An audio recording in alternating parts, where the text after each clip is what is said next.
How's going, guys? Welcome to the channel. In this video we are gonna see, what if Naruto got banished by council and trained by Egyptian god, the movie. Huge shout out to HeartofSmaug for this story. If you wants to see awesome fanfiction like this, don't forget to subscribe. Now let's get into the video. Gaara looked at the vast desert of his country from his Kage balcony, thinking of his first true friend that was the Jinchuriki of the Kyuubi, the blonde knucklehead Naruto Uzumaki.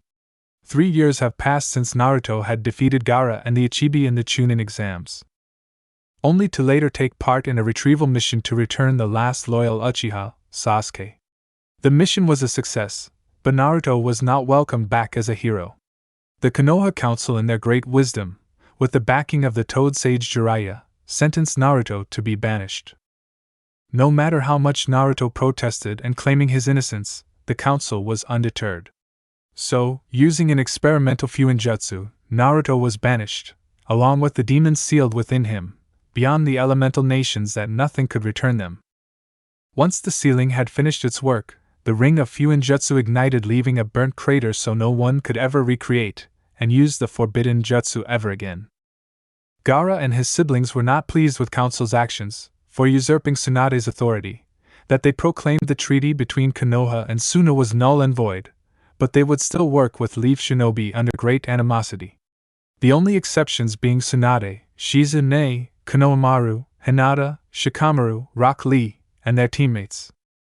Since then, Gaara became Kazekage, keeping Suna's cautious eye on Konoha and their transactions. Princess Hinata became a great Hyuga shinobi while her sister Hanabi became heiress of the Hyuga clan.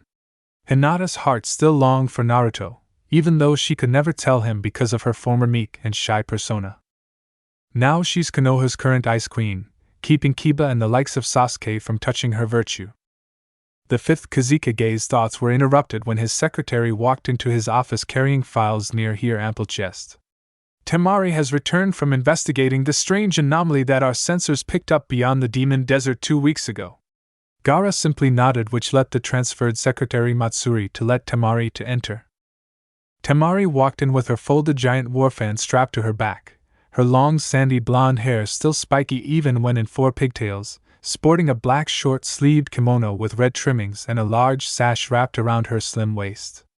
Taking a quick bow to her Kage brother, Temari began her report. 2 weeks ago, a small seismic event shook across Wind Country. Using our sensor shinobi to pinpoint the epicenter of the phenomenon, my team and I traveled for 3 days and nights that we passed the Demon Desert until we reached our destination.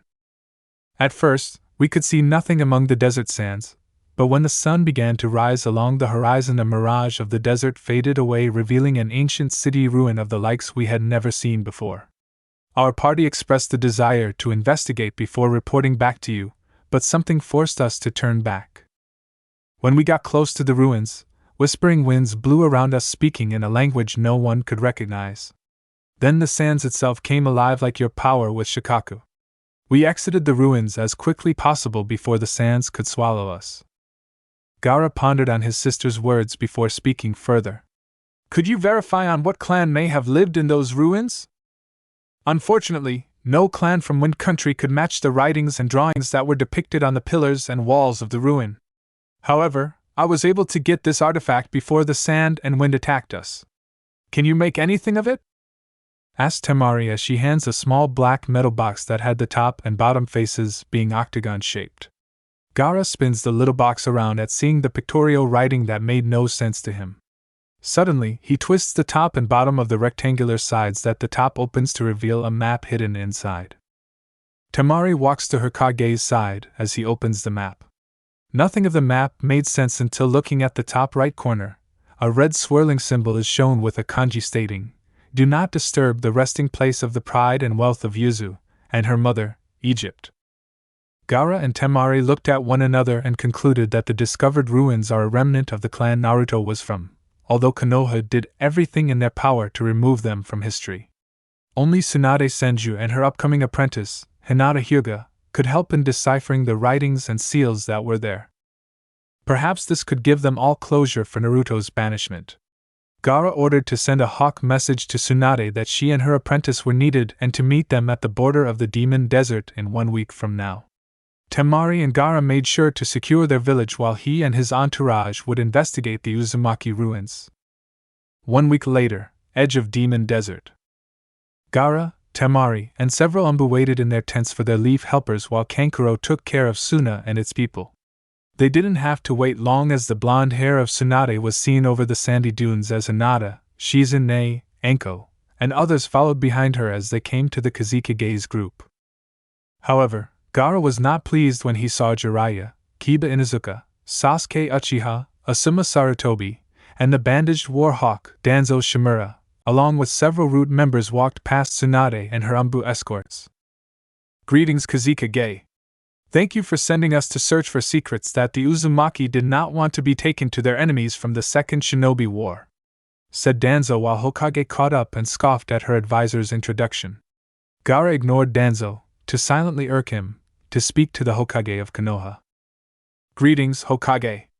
I thought I made it clear that I only needed you, your apprentices, and squad of your trusted Umbu on this archaeological finding. Why are they here? Gaara spoke in a monotone voice. We felt that for the good of Konoha, that our upcoming Hokage candidate, Sasuke Uchiha, be present while Kakashi is substituting for Tsunade. The power will help solidify the Uchiha's might in ending his traitorous brother and strengthening Konoha, said Danzo, not caring that the question was directed to the Hokage. He then points to Jiraiya to explain his role. The Toad Sage Jiraiya is our sealing expert to help us avoid Uzumaki traps.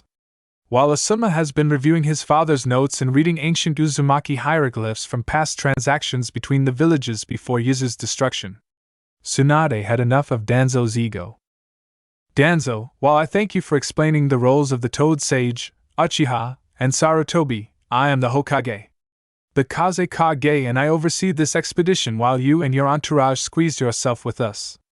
I am part Uzumaki, so I have knowledge on reading and writing present and ancient Uzumaki from my grandmother Mido. Hinata has shown great strides in learning their language as well, while her Byakugan will help us discover entrances and other booby traps, said Tsunade while Danzo huffed in disgust as he and his group followed behind the joined Kage's group. Scene change, Uzumaki ruins.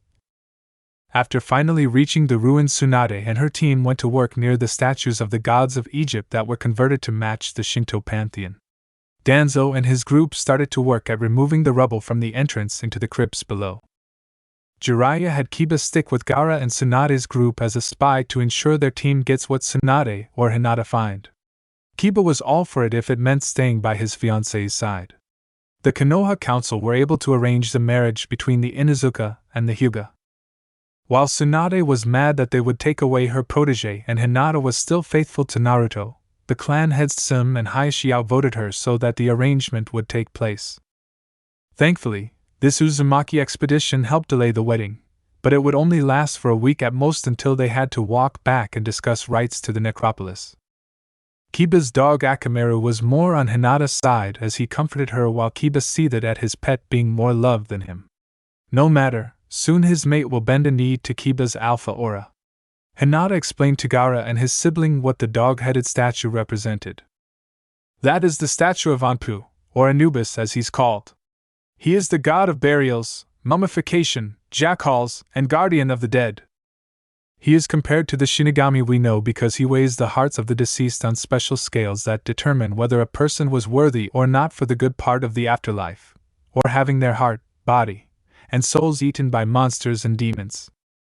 According to the Uzumaki legend of Hamunaptra, the Golden Book of Sealings is kept buried under the feet of Anubis, explained Hinata as she and Temari petted Akamaru for being a great guardian dog like Anubis and his jackals.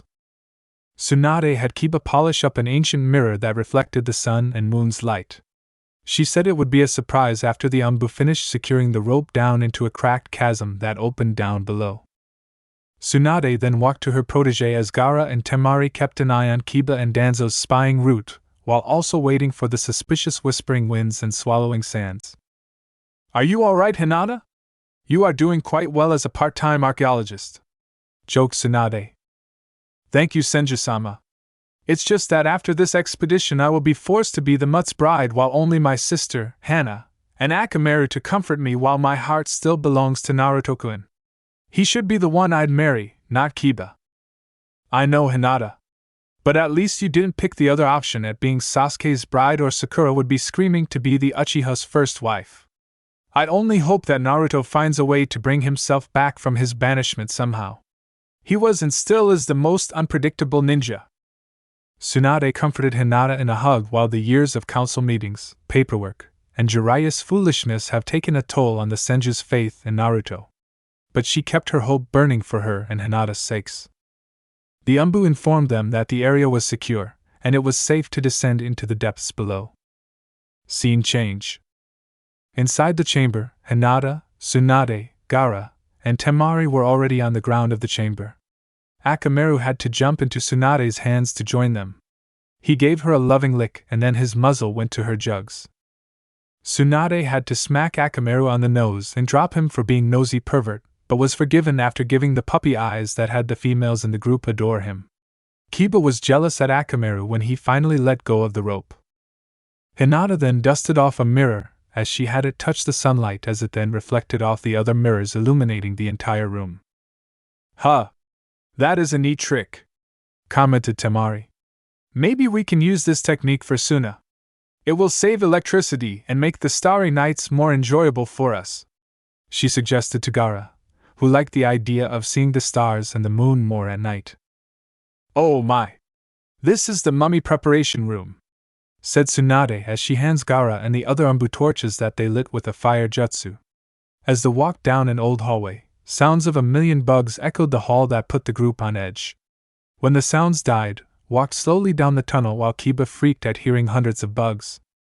Although he was okay with Shino and his clan, a past Uzumaki prank had left the Inuzuka dogs and clan members distraught by the sterilization and removal of ticks that took more than 3 days to clear the clan compound out of the pests. They reach another chamber at the end of the hall, revealing the stone-polished human legs of Anubis atop a large elaborate chest. The group was about to search for the legendary Golden Book of Ammonius Ra when the wind picked up and rasping moans and words echoed through the room. The sound was coming around the corner of the statue as the shinobi prepared to fight the mysterious entity. They turned the corner only to find Danzo and his cronies also armed and prepared to attack, only to calm down when it was Tsunade and her group. You scared us there, Tsunadeheim, said Jiraiya, with Tsunade lowering her fists at this. Likewise. Well, it's been fun, gentlemen, but we have a lot of work to do, said Tsunade. Push off. This is our dig site, exclaimed Asuma. We got here first, retorted Temari as everybody prepared to fight again. Unbeknown to them, Hinata saw cracks on the floor as she pushes little rocks to hear them hit the bottom a few seconds later. She would have used her clan's bloodline, but that would tip the Toad Sage and Bandaged Advisor that there was another site to dig. All right then. Since the advisor and his entourage will not give up their claim of this chamber, we shall find another. Follow me, Kages, there are other places to dig. She walks out of the chamber with Akamaru, Temari, and then the Kages and their Umbu following behind them. Danzo looked to Jiraiya. Did the Hyuga see another chamber with her Byakugan? No. I did not see her activate her bloodline. Kiba, follow them and report to us on what they find. Jiraiya commanded Kiba, only for the Inuzuka heir to fall face first onto the sandy floor as sand filled his nostrils, messing up his sense of smell as he picked himself up, grabbed a torch, and disappeared down the passageway he saw them go. As an Uchiha, I will claim this treasure as mine. Itachi will fall at my new power, proclaimed Sasuke as he used a large metal crowbar to wedge a section of the box, only for Danzo to stop the foolish Uchiha from dooming them all. Careful now. The Uzumaki were not so foolish in protecting their secrets. Please allow my root to do the work while we gain the spoils, since there seems to be no sealed trap in place. Sasuke, I think we should listen to our wise advisor and have them do it, said Jiraiya. The last loyal Uchiha scoffed as he handed the crowbar to one of 3 root members that stepped forward to open the center panel in front of the box. Sounds of hissing came from the 3 crevices that were wedged open as the root applied chakra to their arms as they worked to open it. Danzo was getting patient and commanded them to use more chakra. Pumping more chakra into their arms, the root worked harder to open the box, creating an intense scene. Unhappy that his 3 subordinates were not having much success, he ordered them to use more chakra. After the 3rd command, The wedged panel released a cloud of dust that covered the three root, while Danzo and the others stepped back to avoid the cloud. What they saw next caused the Summit to scream as the others looked unnerved at the final moments the root agents were dealt in life. Scene change. Beneath the chamber that Danzo and his group claimed to excavate, Hinata and Temari were discussing ancient Uzumaki mummification process, as Gaara used his sand abilities to slowly dig below the statue and swindle the treasure that the root group was digging for while Tsunade was rolling dice with the Umbu. Akamaru was staying by Hinata and Temari's side while worrying for his partner that was lost. Tsunade rolled a pair of snake eyes and didn't know whether it was a sign of danger or of hope. Her answer was a large container falling from the ceiling where Gaara slowly dug with his sand. My goodness! It's a sarcophagus, buried under the base of Anubis. It must have been someone greatly important, or they did something very awful. Quickly, help me dust off the sand off these hieroglyphs so we can find out who this is, said Tsunade as the group got to work in delicately gleaming at the writings on the elaborate stone coffin. Hinata called to everyone's attention as she found a section where the name would be inscribed, but all it said was, "He who shall not be named." Akamaru then barked to show the shinobi an indent-winged scarab inside a sun-like disc with jagged edges. Hinata petted the big dog for this. Good work, boy. You found what appears to be a lock. Unfortunately, we don't have the key that goes to it to open this. Lady Tsunade or I could use our super strength to destroy it, but that will prove to make this dig more difficult to preserve such an antiquity. Temari's eyes widened as she realized something. Going to her knapsack, she starts rattling on about the box until she pulls out the item. She showed Gaara as she opens it, and places the top onto the indent lock of the sarcophagus. It fits perfectly as everyone, except Gaara, look at the Wind Princess in bewilderment. However, the moment is ruined when they hear screaming coming from one of the halls. The group rushes to the sound as Gaara safeguards the key before following them. They find Kiba screaming his head off as he starts thrashing at everything around him. Umbu immobilize him for Tsunade to look at him. She spots something crawling up his neck, but it's under his skin. It then disappears under Kiba's hair as he starts going crazy again. He breaks free from the Umbu and proceeds to charge toward one of the walls with his head facing it. A large crash later, Kiba falls to the ground motionless as Hinata runs to see his condition. After a few moments she turns to Tsunade and the others and shakes her head. Scene change. Nighttime in Hamunaptra. I still don't know what could have crawled under Kiba's skin that would make him kill himself. Were your eyes able to see anything, Hinata? Asked Tsunade as they gathered around the campfire, waiting for Temari and Gaara to join them. A little, Lady Tsunade. All that was left of it was crushed by the Kiba's impact against the stone wall. It appeared to be some sort of insect. But I couldn't tell you for sure what kind. My old teammate, Shino, from Teammate could tell you. But he has not been heard from ever since Kurenai-sensei married Asuma and left teaching to Yugao, replied Hinata. Gaara and his sister joined them just as they finished discussing Kiba's death. Our friends from the other group didn't do so well either. Some of Danzo's root agents were melted, said Temari, stunning the leaf kunoichi with Tsunade asking how. Salt acid. Pressurized salt acid. A simple, yet deadly ancient trap mechanism. Makes me wonder if the remnants of the Uzumaki really did turn this necropolis into a cursed place so no one would disturb it, said Gaara as wind blew by that sounded like it whispered a little. Tsunade was skeptical.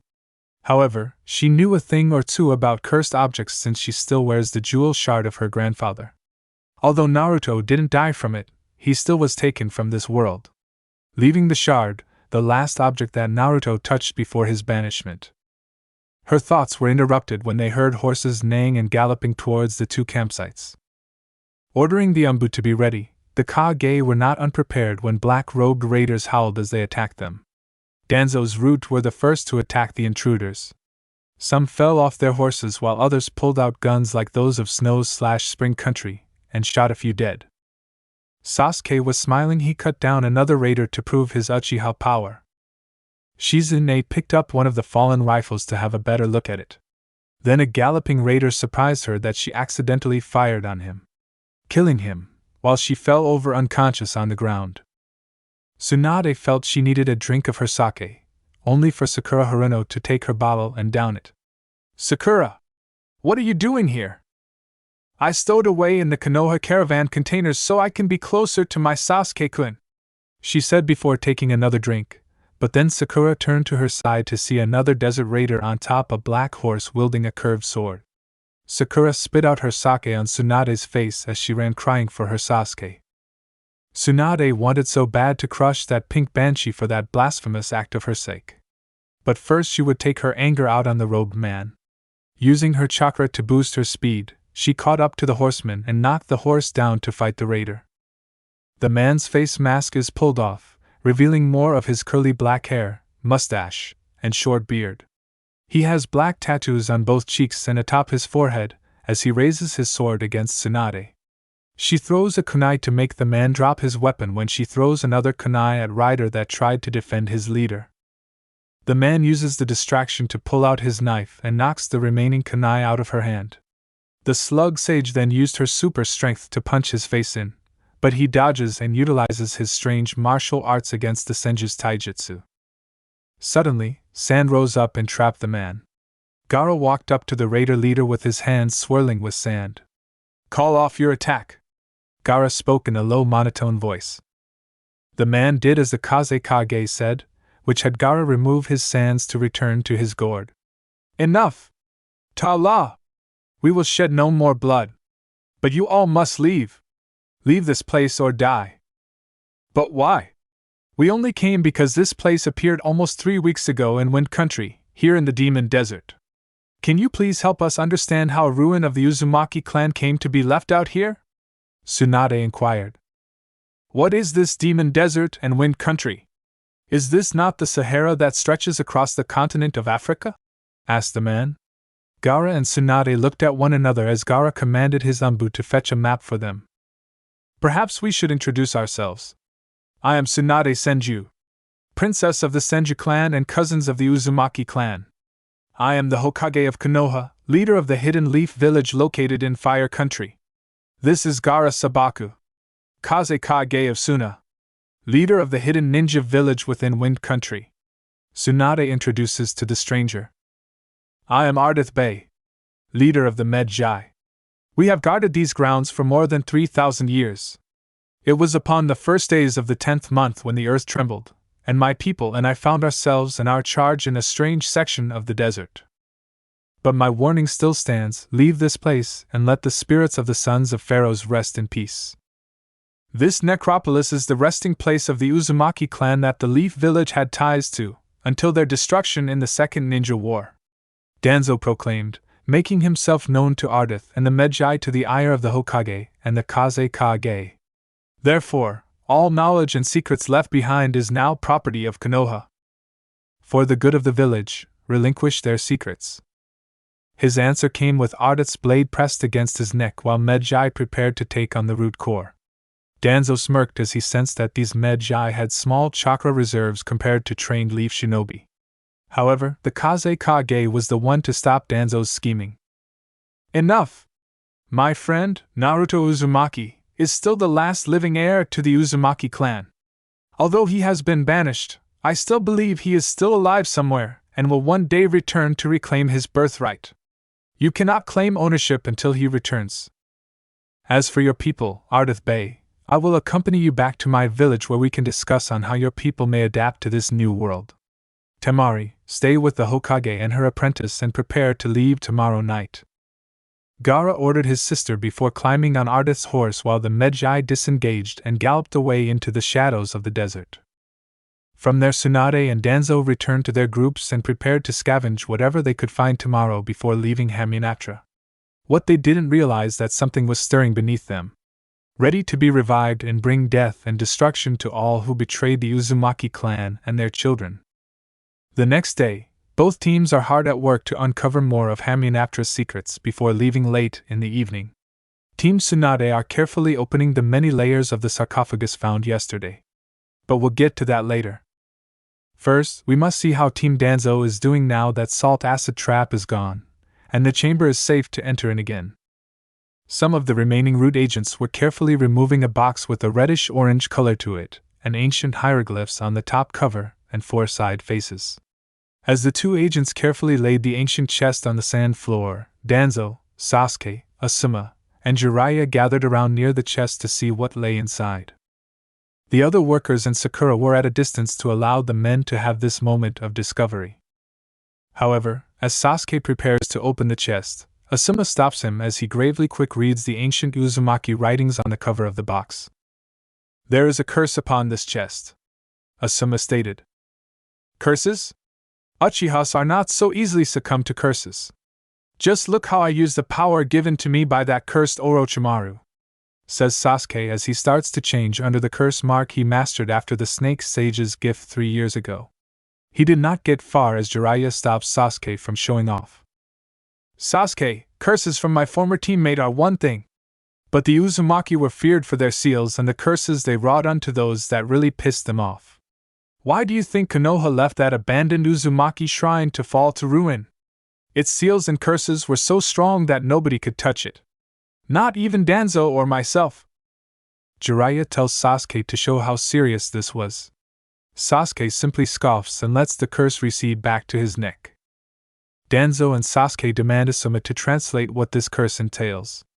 Reading right to left, along the perimeter and center of the top cover, Asuma translates, "Death shall come on swift wings to whomsoever opens this chest. There is one, the undead, whom if brought back to life is bound by sacred law to consummate this curse. He will kill all who open this chest and assimilate their organs and fluids. And in so doing he will regenerate, and no longer be the undead, but a plague upon this world." As soon as Asuma read those words, the lights started to dim. Winds picked up as it began to whisper, scaring several of the hired help, including Sakura. Sakura ran when the sand blew in her face with Root following her. Sasuke didn't care and lifted the lid off the chest as the smoke covered the remaining 4 there. Not knowing that they were marked. The smoke clears and Asuma carefully looked inside, removing some fabric that revealed a black metal book with ancient Uzumaki hieroglyphics. "The legends are true, the Book of the Dead," Asuma reverently said as he pulled the book from the chest. "That's it. A book that tells us about the trip to the afterlife. What a lame thing to hide in cursed box." Sasuke angrily kicked the box to show his frustration, revealing another panel that showed 4 fully intact treasure jars and 1 broken jar. Each jar had a different head ornamenting it. A jackal, a baboon, a falcon, and a man. The broken one had what seemed to be the leftover head of a lion. Asuma took the baboon jar in honor of his clan's contract with the monkey summons. Danzo took the falcon since he proudly was the war hawk of Konoha. Jiraiya picked the man jar since he thought himself the manliest of men with his perverseness. Sasuke was left with the last intact jar, which held a similar scowl the Uchiha usually has plastered on his face. Satisfied with what they have found, Jiraiya led the group out of the underground hallways to inspect their findings at their campsite. Danzo secretly eyed the book that Asuma kept close to him, plotting to steal the Uzumaki secrets hidden within. One of his rude agents appeared and whispered at what the Senju Hokage's team had found. He scoffed that the finding and opening of an ancient coffin was not something to be considered of worth value in the advisor's eye. Scene change. "Oh, I've always wanted to do something like this on an archaeological dig," Tsunade joyfully proclaimed as she placed the weathered stylized coffin that was inside the stone sarcophagus. Shizune, Hinata, and Temari were also giddy that they get to be a part of this discovery, as they soon planned to examine the remains of a mummified Uzumaki while Akamaru thought of chewing some bones. The Umbu stood guard in case something was to ambush the group. Hinata then noticed that on the black coffin some of the hieroglyphics were scratched off. "Lady Tsunade, look, the sacred spells have been chiseled off. Which means this man was condemned not only in this life but in the next as well," Hinata showed her sensei and the group. "Well done, Hinata. I'm proud that you remember those lessons I shared with you. It was the only way I can honor Naruto-kun and his clan." Hinata went quiet for a minute as Shizune and Temari comfort rubbed the Hyuga's shoulders. Tsunade pulled out the key and used it to unlock the coffin. With her super strength, the lid flew off and landed on the floor with the vacant inside on top. What they saw in the coffin made all the females in the room squeal in fright. The ninja dog did a Scooby-Doo and was being held by the Wind Princess of Suna. Their fear left them as they took a closer look at this body that still looked fresh. "Is he supposed to look like that?" asked Temari after putting the frightened dog down as he hid behind her legs. "No, I've never seen a mummy look this before. He's still, muttered Tsunade. "Juicy," they all commented at once. "He must be more than 3,000 years old. But it looks as if he's still decomposing." "Hokage-sama, look here." The cat Umbu got the kunoichi attention to look inside the top lid of the coffin. What they saw brought their fear back at the horror this poor soul must have endured. Along the shell of the lid were scratch marks all over it. Fingernails trying to claw their way out but to no avail. Only to scratch in a short message before the dead man expired. "This man was buried alive! And this message, death is only the beginning. Hinata read as they all stared at the gaping mummy that seemed to be wailing at them. Scene change. Night had fallen, and the two excavation sites were packing up their supplies before leaving when the sun rose amongst the dunes in the coming morning. Hinata was looking at some fossilized insect remains that were inside their juicy friend's coffin. Their group planned to rebury him before they left Hamunaptra tomorrow. Hinata was broken from her inner musings when she noticed Kurenai-sensei's fiancé, who was struggling to open the metal black book that had the same lock as their mummy's sarcophagus. She quickly turned away before Asuma could notice and hurried back to the campfire where Lady Tsunade was drinking her sake with Temari, Shizune, and the cat Yugao Yuzuki. Yugao has been worried since Anko went to spy on Danzo's team and has not reported back since day one of coming to Hamunaptra. "Lady Tsunade, I found something you should see." Tsunade had Shizune scoot over as Hinata sat down by the fire with them to share her discoveries. "From what I could learn, these are the skeletons of scarabs. They can survive for years slowly feasting on the flesh of corpses.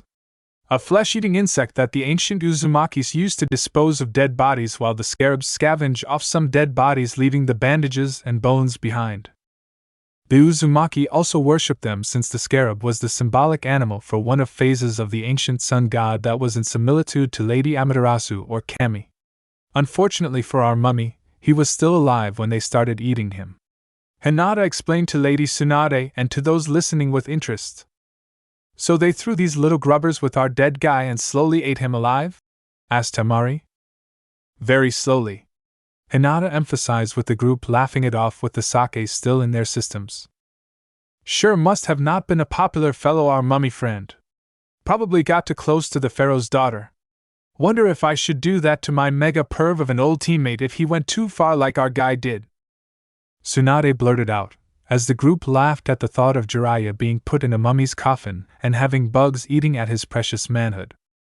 "Did you ever find out why our mummy was punished for his present state, Hinata-chan?" Shizune asked curiously. "From what I could make out from the non-scratched-off markings, our friend was punished to suffer the Hamdai. The worst of all ancient Uzumaki curses, one reserved only for the most evil of blasphemers. In all my studies, the ancient Uzumakis have never once practiced or performed that ritual, until now." Everyone was quiet when Hinata shared this new information. Tsunade egged Hinata to continue explaining. "I believe that they greatly feared the curse if it should come upon them, or even their enemies. It says that if a victim of the curse should ever arise, they shall bring about the 10 plagues of Egypt. I've never heard of these plagues before. Perhaps if we ever see the Medjai again we can ask them on what these plagues refer to." Nobody had spoken a word after hearing such a terrible fate fall upon their discovered mummy. They then went to bed to sleep off their drunkenness and weariness of their work that day. However, Hinata only went to sleep for a few hours before quietly sneaking toward Asuma's tent and stealthily returning to her group's campsite with the black book she saw earlier. After Hinata put the metal plates down, she began searching through Temari's things to find the key. Temari had her eyes closed but was just as awake as the Hyuga was. Who would have thought that a shy Hyuga would be so brave as to steal from a man's tent and go through another lady's things? Temari mused as she smiled mischievously as she opened her eyes to see Hinata's embarrassed face while trying to cover her mouth to hide her squeak. The Tsunade gave a friendly sign that she would not rat the Hyuga princess out as she joined Hinata to look at the black book she took from the Sarutobi. "I thought the Uzumaki Golden Book of Sealings, the Book of Ammoniusare, would actually be made out of gold. Temari said as she saw that this book was made of some sort of black metal. It is made of gold. But this isn't the Book of Ammoniusare. This is something else. I think this may be the Book of the Dead, said Hinata as she got the key opened and prepared to open the book. The Book of the Dead? Do you think you should be playing around with that thing? Ached the Wind Princess. It's just a book. No harm ever came from reading a book. Except for the Ika series, Hinata pointed out. Temari agreed with her as Hinata turned the first page and a quick wail of wind passed by before returning to the sound of the fire cracking and burning. That happens a lot around here, so what does it say? Temari quickly brushing off the usual winds of Hamunaptra as Hinata roughly read the hieroglyphs in the ancient tongue of the Uzumaki. Her voice would be carried in the air down to the catacombs of the necropolis where the mummy lay silently, unmoving. But once Hinata finished reading the ancient spell, the mummy sprung up from its coffin, alive again. It took a deep inhale of breath before giving a yowl of horror at the present condition it was in. Asuma awakens from hearing the terrible howl as he frantically saw that the book was missing. He scrambled out his tent and saw Hinata and Temari looking at the black book. His eyes widen in fear as he wakes all the campers and alerts the Root and Umbu. No! You must not read from the book! Hinata quickly closes and locks the Book of the Dead again as she gives Temari the key to hide it from the Danzo and his group. Tsunade, Shizune, and Yugao were about to question what was going on when their Umbu were detained by Root agents. The Hokage's group were surrounded by more Root when a Root agent with spiky purple hair and a trench coat trapped Hinata and Temari with snake jutsu. Yugao and the group instantly recognized the Root agent as Anko that had went missing, now having been turned into a drone of Danzo. What have you done to Anko, Danzo? Tsunade demanded as Danzo, Sasuke, and Jiraiya made their way to her captured team while Asuma stayed behind, now looking frightened if something was about to happen. You were too quick to promote her, foolish Senju. My Root captured her while she was spying on us and I gave her my seal to make her more cooperative to my Root training exercises. But the real question now, Tsunade, is how did your apprentice open that sealed book? Danzo looked at the Hyuga who looked away from his hawk-like gaze. Temari stared defiantly at the advisor of Konoha while trying to break free from the coils of Anko's snakes. We won't tell you! Temari spat the bandages on Danzo's face. Danzo kept his neutral face while he was getting angry inside, when a wicked thought came to him. Perhaps now was the time to take the Hokage's seat and get some more Root operatives. Unfortunately for all of you, you won't have a choice. Because as of this moment, I shall become 6th Hokage of Konoha. Danzo slowly removes the bandages from his face to reveal the stolen Sharingan I implanted in his right eye. Danzo, how could you? Tsunade cried as she understood what Danzo having the Sharingan meant. It was for the good of Konoha. The Uchiha bloodline couldn't wait for Sasuke to repopulate the clan.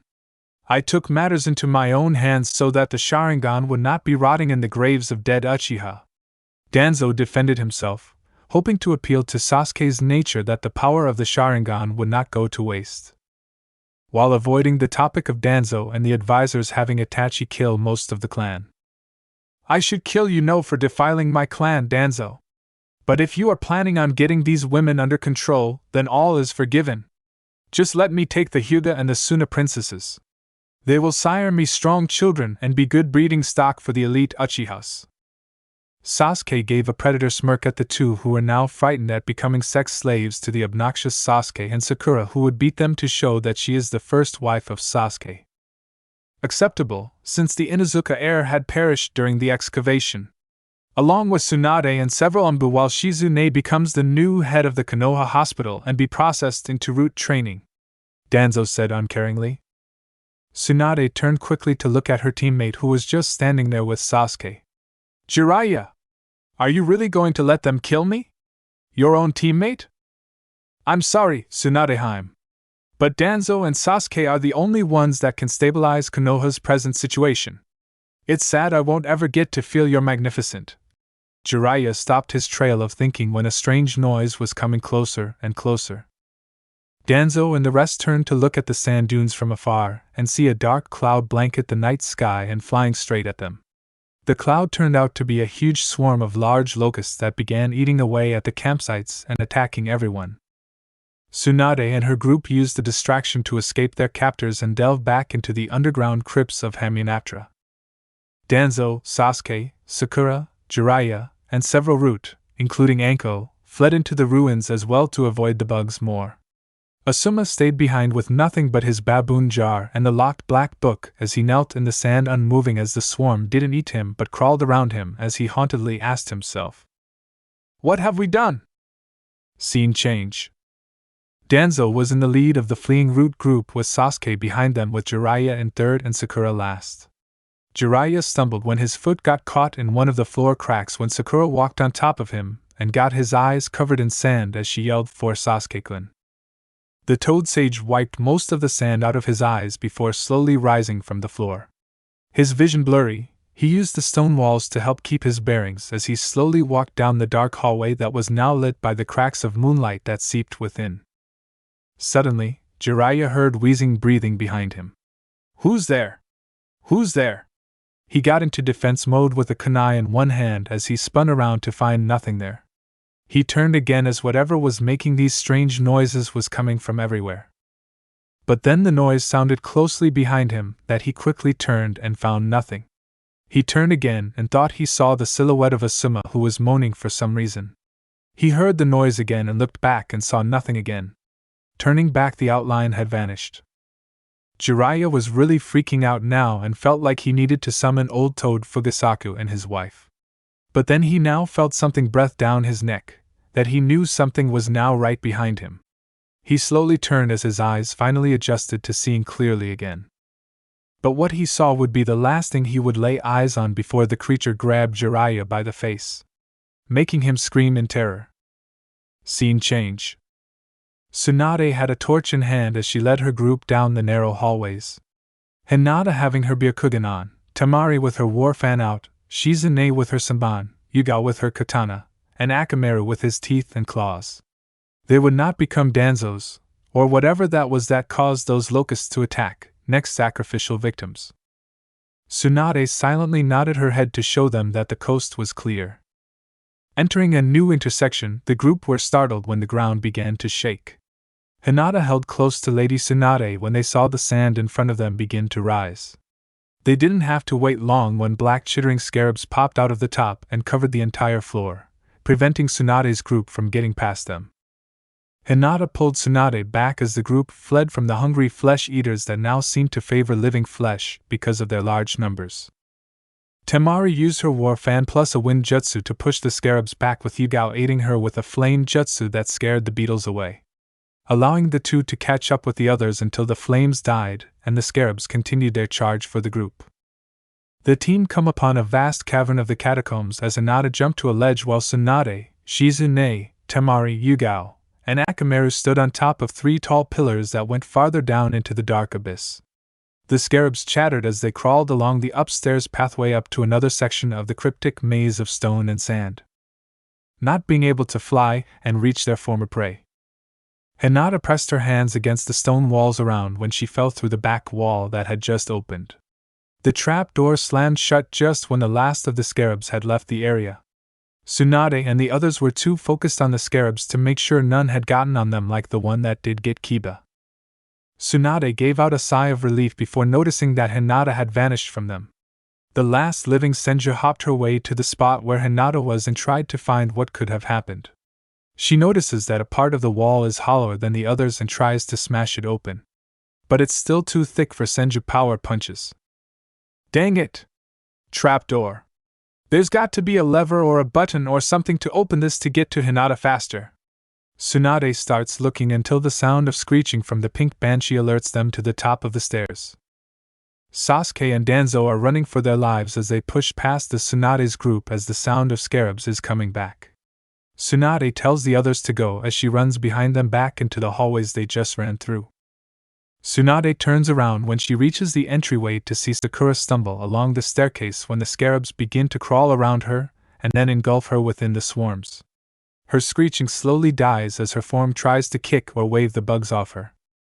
But it was too late a few seconds later as the bugs leave behind the clothed juicy body that was Sakura Haruna. Tsunade destroyed the entryway to prevent the bugs from crawling through as she ran to catch up with the others. She hears Sasuke finding Hinata and tried to make off with her when she hears the Uchiha yelp in surprise. "Hinata!" Tsunade cries as she her and group are near the exit when they all stood within the cubic chamber where Sasuke, Danzo, and Hinata held close to the hieroglyphic wall with a carved scarab. Tsunade and her group clung together when they looked to see what Hinata and the others were staring at. Tsunade was appalled if not amazed at the sight that she was seeing. Standing there, with eyes and a tongue that looked like they were ripped out, stood the cursed mummy that Tsunade and her group uncovered. Somehow breathing and growling even though he was just bandaging and bones mostly. The mummy turned to look at Sasuke and Danzo again before giving a mighty sandstorm of a roar that his jaw was gaping as if it was unhinged. Sasuke foolishly roared back at the creature before throwing kunai that had explosive seals on them at the mummy. The mummy seemed unaffected until he was exploded away toward the opposite wall, allowing the rest of them to escape while the creature regenerated his body back into shape. The mummy would have gone after them, mostly the two men who now bear the curse that he must fulfill, but he felt the presence of a lone strangler still inside the catacombs that he went after that person. When the survivors came back to the surface, they were met with the returned Medjai along with Gaara and a team of Tsunaumbu. The Medjai armed and pointing their weapons at them. Asuma was still on the ground clutching his items in fear as the Medjai leader, Ardith Bey, pulled down his face mask. "We told you to leave or die. You refused. Now you may have killed us all. For you have unleashed the creature we have feared for more than 3,000 years. Ardith explained to them. But Sasuke scoffed as he thought he killed the thing. "Yeah, right. I got that thing with my exploding kunai. No way could it have survived that. Fool. No mortal weapon can kill this creature. He's not of this world." Ardith then moves aside as two of his Medjai drag Jiraiya to them. Having no eyes or tongue to speak of what he saw, but still alive. "What happened to him? Did you do this?" Danzo pointed his finger at the mysterious Medjai he did not trust. "We saved him. Saved him before the creature could finish his work. You'll leave all of the equipment before he finishes you all," Ardith suggested to them, but Tsunade and her group went to be with Gaara and the others. "Tsunade, what are you doing? We must retreat to Konoha before that thing kills us all." Danzo tried to get them back with him, Sasuke, Asuma and a wounded Jiraiya. "No. I won't return to a village that praises more betrayers than saviors. I will be staying with the Kage and his family, and help the Medjai in stopping this evil that we have unleashed," Tsunade proclaimed, with her team agreeing with her while Hinata was suspiciously quiet. "Then you will be marked in the bingo book and considered traitors to the Leaf Village," roared Danzo at losing so many potential assets. "Where is Sakura?" Sasuke asked, wondering what happened to the first bearer of his children. "She's dead, Sasuke. And forget about Temari and Hinata bearing your children. Until the Akatsuki are dead and this curse broken, the Uchiha clan will never return," said Tsunade, making Sasuke angrier at the Senju. "We will be able to kill this creature without the help of these outsiders. The roots of Konoha will keep our tree strong and our will of fire purge this cursed being from us," Danzo retorted as he and Sasuke were about to head back with Jiraiya and Asuma when Ardith stopped the Warhawk and gave him a final warning. "Know this creature is the bringer of death. He will never eat. He will never sleep.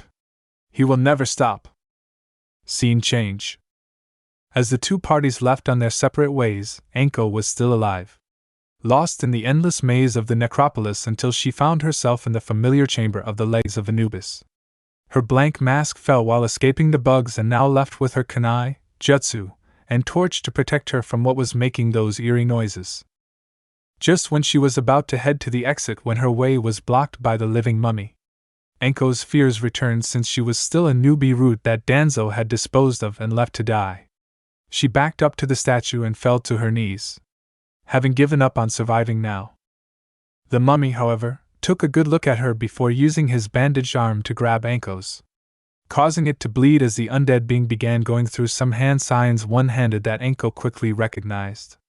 Slamming his bandaged hand to the floor, smoke appeared as the mummy used the summoning jutsu to call on an animal summon.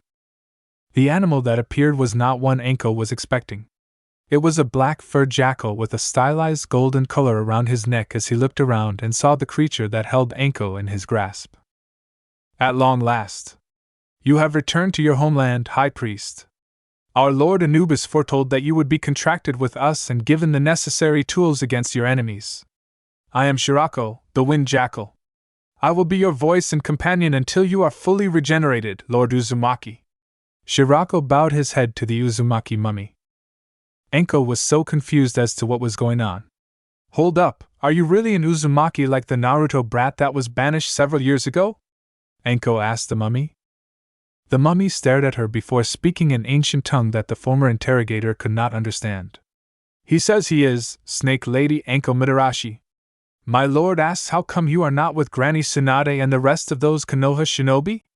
Shirako translated for his summoner. Anko's eyes bulged when the mummy called Lady Tsunade Granny, meaning that this was the Uzumaki that Konoha foolishly banished. Naruto? How? Why you really lost some weight and have gotten taller, Blondie?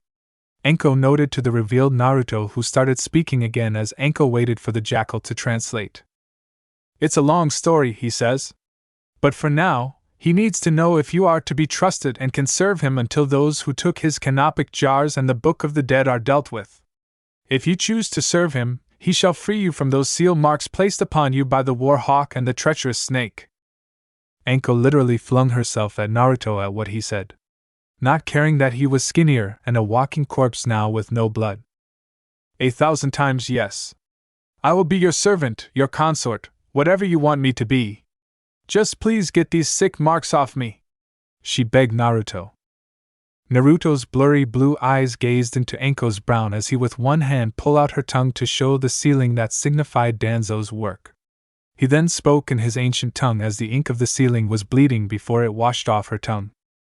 He let Anko spit the recessive ink out of her mouth before having her coat be slightly taken off to show her curse mark. Anko was about to give a flirty comment when pain flared up her neck as Naruto went to work at destroying Orochimaru's seal.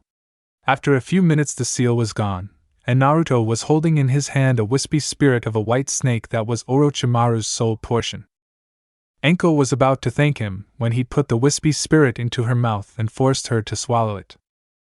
The knowledge of that soul was added to Anko's as she now had more jutsus and combat skills to add to her arsenal.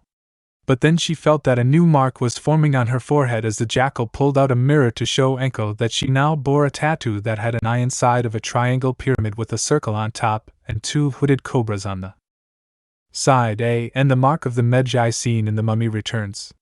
The tattoo glowed gold as Anko's form shifted and she was transformed into a beautiful purple cobra with a red and yellow hood designs and her mark now a gold encrusted for all to see, and think of Arbok from Pokemon. It would seem Lord Uzumaki has blessed you with the ability to turn into the most noble of serpents, and your human form. Come, let us return to the village hidden in the leaves, for they shall receive their just rewards, said Shirako as they vanished in a swirl of sand. Tsunade and her group are with Gaara and his council back in Suna.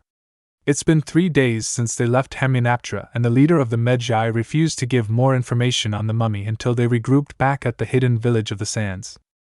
Tsunade knew that Danzo would be grabbing as much power as he could in Konoha as he searches a way to kill the creature, without looking weak from the spies of the other hidden villages.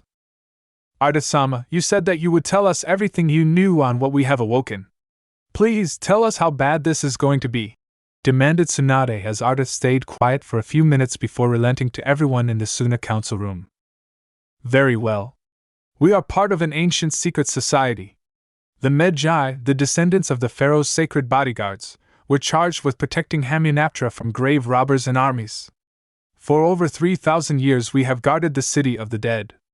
We swore to do everything in all our power to stop the traitor that murdered Pharaoh Seti. Now because of you, we have failed, Ardith explained to them. But what if he was framed, Ardith-sama? Hinata spoke up as everyone looked at her bewilderingly for suggesting such a thing. What makes you think that man didn't do it, Hinata? Tsunade asked her student. Hinata pulls out a rock tablet with writing on it. I found this inside the sarcophagus of our mummy. It was written by Pharaoh Seti's daughter, Princess Nefertari, who witnessed what had happened and had her loyal Medjai bury it with him, since she knew that her witness would not be enough to convince most of the Medjai and the people that believed and trusted the high priest Imhotep and the Pharaoh's mistress, Anxwomen. Hinata hands the stone tablet to Ardith, with Tsunade reading along with him at what the princess' testimony reveals. But Hinata shares it with everyone so they too can know what happened and who the poor soul is.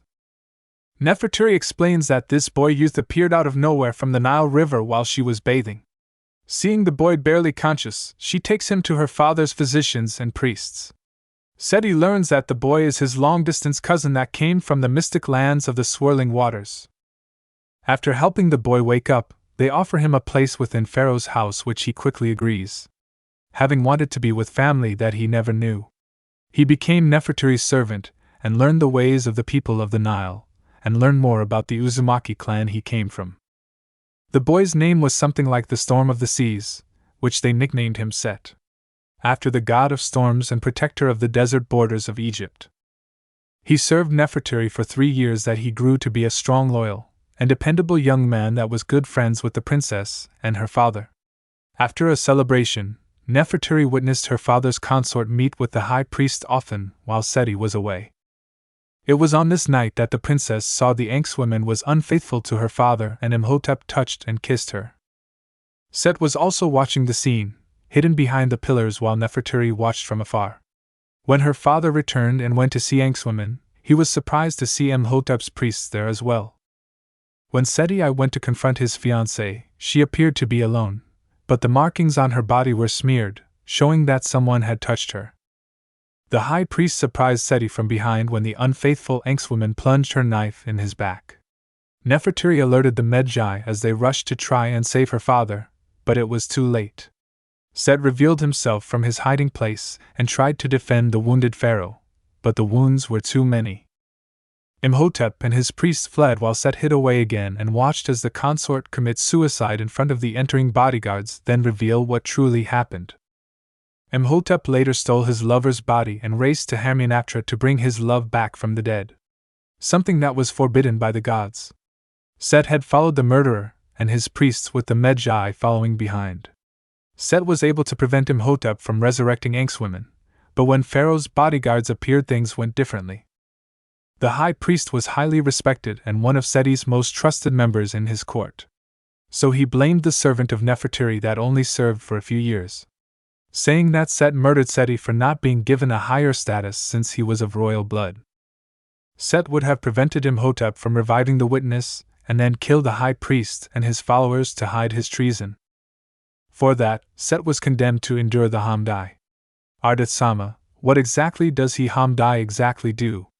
Hinata asked after sharing the tragic tale of Set Uzumaki. Those condemned to endure the Hamdai were to be sealed inside his sarcophagus, the undead for all eternity. For if he should arise, he would arise a walking disease, a plague upon mankind, an unholy flesh-eater with the strength of ages, power over the sands, and the glory of invincibility. Ardith summed it up for all to hear. Makes me sad that an innocent boy would be forced to suffer forever, never being allowed to enter the Pure Lands or live peacefully in his undying life.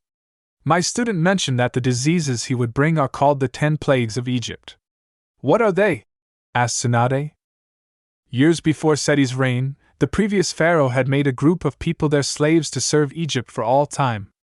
But their foreign god chose 2 of their men to convince Pharaoh to let their people go. The pharaoh was stubborn, and it was only after 10 wonders of the foreign god that he relinquished his hold on them. The 10 plagues affected Egypt and her people, that it would forever be remembered from then on, that the powers of Egypt were powerless against the one god. It is not in order, but these were the plagues that scarred Egypt. A plague of locusts that consumed the ripe crops. A plague of flies that made the air filthy and foul to breath. A plague of frogs and a plague of lice that entered their homes and made the land stink. A plague of smitten cattle. A plague that turned all the waters of Egypt into blood. A plague of darkness that lasted for 3 days and 3 nights. A plague of boils and sores. A plague that summoned hail and fire from the heavens that fell upon the cities. And finally, the last one was one the priests could not replicate, where it killed all the firstborns of the land. But we should not have to worry about that, however the creature itself is the bringer of death. Everyone was silent after hearing such terrifying plagues that will now come upon the elemental nations. Tsunade and her group had already experienced the plague of locusts. Only 8 more that they had to worry about. But then Hinata gave another piece of information that put them all in a rough spot.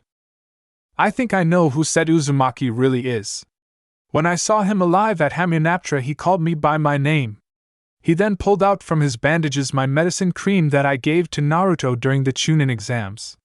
It looked way older, but I'd recognize it anywhere. I think Naruto was banished 3,000 years into the past, and has returned to punish those bad people in Konoha for what they did to him. The council room was silent when the information came crashing down on their consciousness. Perhaps we can meet with Naruto and see what he has in store for Konoha and the rest of the elemental nations. Ardith, are you and your men willing to put your trust in the words of Princess Nefertiri and Princess Hinata? And be willing to work with Naruto if he plans to not destroy the world? Asked Gaara, in Kage mode. Ardith was silent for a bit before giving his answer. It would seem fate and Allah smile upon you. The Medjai will protect this world and the innocent from those with truly sinister notions. It will take some time to learn the usage of your combined physical and spiritual powers called chakra. Kage, I also request that my Medjai be allowed to meet with this Lord of Iron Country who are fellow warriors of the Blade as my people are in the future. Our combined might will help protect Suna and her people from other conquering nations. Gaara nodded his head in agreement of Ardith Bey's proposal when the room shook and sounds of explosion were heard outside. The Akatsuki were here. Scene change, Konoha Hokage Tower. Meanwhile in Konoha, Danzo was swift in taking the Hokage's seat with little defiance. When he returned only with Sasuke, Asuma, and the broken-toed sage, the villagers began asking questions.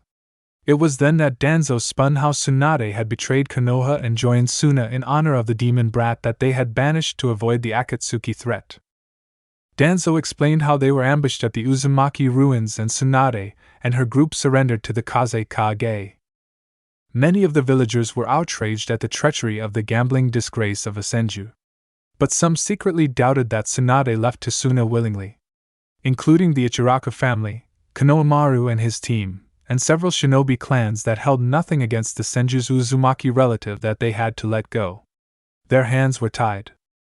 After being nominated as the 6th Hokage, Danzo began adding root training to the academy rosters. He kept it a secret that there was a cursed monster after them, from the clans and populace, so that he could quietly find a way to kill this abomination before it killed them and the great village of Konoha. It's been 2 weeks since they returned and the skies around the Hidden Leaf village were cloudy and looked ready to unleash their thunder and fury. Danzo paid no mind as he was given news from taking Jiraiya's spy network that the Akatsuki failed to take their Jinchuriki of Kage with the help of these Medjai foreigners and Tsunade's help. He would have to take care of the rebellious Senju soon. Speaking of Jiraiya, Danzo was unnerved that Konoha's master spy and toad summoner was now reduced to be a permanent resident of Konoha Hospital. Having his eyes and tongue ripped out would do that to you. Danzo hoped that Orochimaru would get his message and bring him a living Uzumaki that he can use to infiltrate the abandoned Uzumaki shrine and find something that can destroy the creature that he felt was coming for him, and the others that opened that cursed box from Hamunaptra. Scene change. I'm Omiyu. And try talking without using your tongue and that's what you get. Jiraiya extended his hand to shake his special guest that came to see him. But was stopped when Anko stopped Jiraiya from shaking Naruto's hand from his black robes and black jackal mask, and think Imhotep's robes and AC Origins the lizard's mask. Prince Set does not like to be touched. A silly Eastern superstition of his, Anko said in a monotone voice, making it seem that she is still one of Danzo's rude agents. Shirako watched silently as he lay near Naruto's side. Thrive me. Jiraiya tries to reach for his herbal tea but it spills onto the hospital floor. Anko goes to clean it up as gets another towel to clean Jiraiya's hands. Making the pervert giggle at feeling some woman feature. Not knowing it would be his last. Jiraiya-sama, Prince Set thanks you for your hospitality. She then gets close to his ear and sadistically whispers into it. And for your eyes and for your tongue. But I'm afraid more is needed. The prince must finish what was started, and consummate the curse which you and the other fools have brought down upon yourselves. Anko then walks out of the room and closes it shut when Jiraiya started squirming frantically before giving a horrendous scream when Naruto pulled off his mask. A few minutes later. How will we convince Jiraiya to give us the toad summons, Lord Danzo? Even if he is crippled, if we were to summon Gamabunta or Fugasaka, they would make it difficult in choosing a new student to sign their contract. Danzo's counselor Koharu informed him with Hamura following behind them. It is for the good of Konoha. Jiraiya will see that. Even though he can't see anymore. The toad summons are vital in showing the rest of the elemental nations that we are still a strong village with powerful allies, said Danzo. Their conversation was interrupted when a nurse that entered Jiraiya's room shrieked in terror and ran out of the hospital past the Hokage and his advisors. Danzo was alert as he walked faster to see what had happened to the Megaperv. What he saw had the old Warhawk shocked, confused, and mostly, if reluctantly admitting, afraid. Kohara and Hamura were pale white at what they saw. Jiraiya was dead, looking like a dried-up mummy without its bandaged wrappings. Frogs were all over the floor croaking and hopping all around the room. There were some sand dusts on Jiraiya's body as well as on the floor near the hospital bed. The window was open to show the cloudy skies that thundered but had not yet released its precipitation. Danzo looked through Jiraiya's corpse and found that the canopic jar was gone, but the toad contract was still there. He swiped his finger along the contract and summoned Fugasaku into the room. Danzo? What is going on? Where is Jiraiya boy? And why are there frogs everywhere, croaking about curses and death? Asked the old toad of Anti-Mayaboku. Danzo paled that the creature had gotten Jiraiya and would some come for Asuma, Sasuke, and himself since the mummy's here in the village somewhere, waiting to strike at them from the shadows. But Danzo quickly hid his fear before explaining things to Pa. Jiraiya has been killed. Something that Tsunade accidentally resurrected when we were searching through Uzumaki ruins that were recently discovered in the Demon Desert. Do you know of anything that can kill the living dead? Danzo got to the point after muting out the part where he and the others were marked. Poor Jiraiya boy. Ma's not going to be happy about this. Something that can kill the living dead. I don't know anything that can kill something that's already dead. But maybe the old toad sage Gamamaru knows something. I'll let you know. Oh, before I forget, you should probably get these frogs out of here. Before they stink up the place. Was Fugasaka's last words before popping back to Anti-Mayaboku. Hokage-sama, what's going on? Kohara asked Danzo, who gave his forced neutral face to not show any fear of anger. You will not speak of this to anyone, or else suffer the penalty.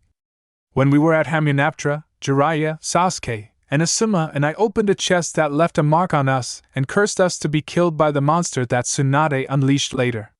If we do not stop this thing before it gets to us, Konoha will fall, Danzo told his advisors. We would lose the last remnants of the Uchiha clan if that were to happen. We must put bodyguards on the last Uchiha and the Sarutobi patriarchs so that they can be protected, said Hamura with Koharu and Danzo nodding in agreement. Danzo had his advisors set the guards while he prepared to address the people during the gathered celebration tonight. Night time. Asuma had his belongings packed as his nephew and fiancé followed behind him as they walked the neighborhood streets while the rest of the citizens were celebrating at the plaza, flinching when he heard doors shutting and wind blowing by. Asuma, what's going on? Why are you so frightened? Asked Kurenai, who was getting unnerved and annoyed at Asuma's reluctance to give Konohamaru or her a straight answer. There's no time. We must get out of Konoha before it's too late. It already got Jiraiya. It will soon come for me, Danzo, and the Uchiha. I can't let you suffer for my mistakes, Asuma said before he noticed a dark cloaked figure walking out as he paled at the sight of the stranger. He was turned a few corners and went for a clear shot towards the village exit. But somehow, the stranger stood in their way and someone covered their back escape. What made Asuma more frightened was when he could see some of the stranger's face that had a piercing blue eye and a scarred face that seemed to have whisker marks. Festival Plaza. Konoha citizens were enjoying the fireworks and festival games when they were all called together to hear the 6th Hokage give an important speech.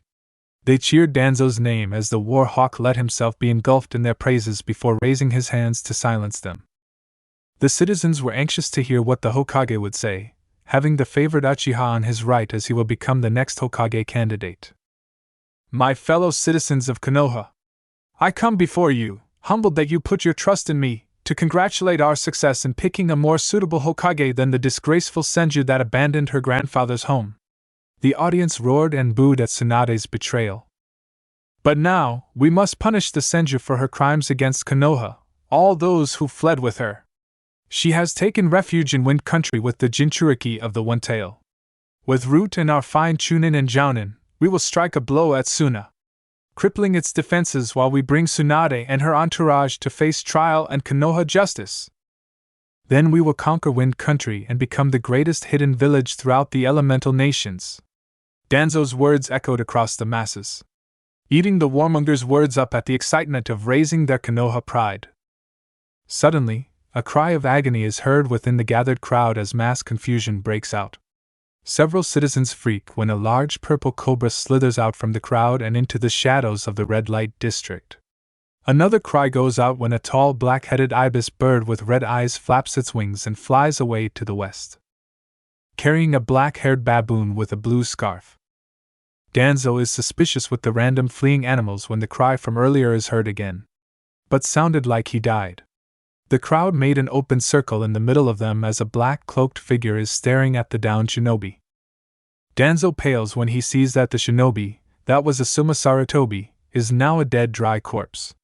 Just like Jiraiya. The figure takes the black book and the baboon jar as he stands tall for all to see him. The crowd sees the stranger's face as they pale and cry out that the demon has returned.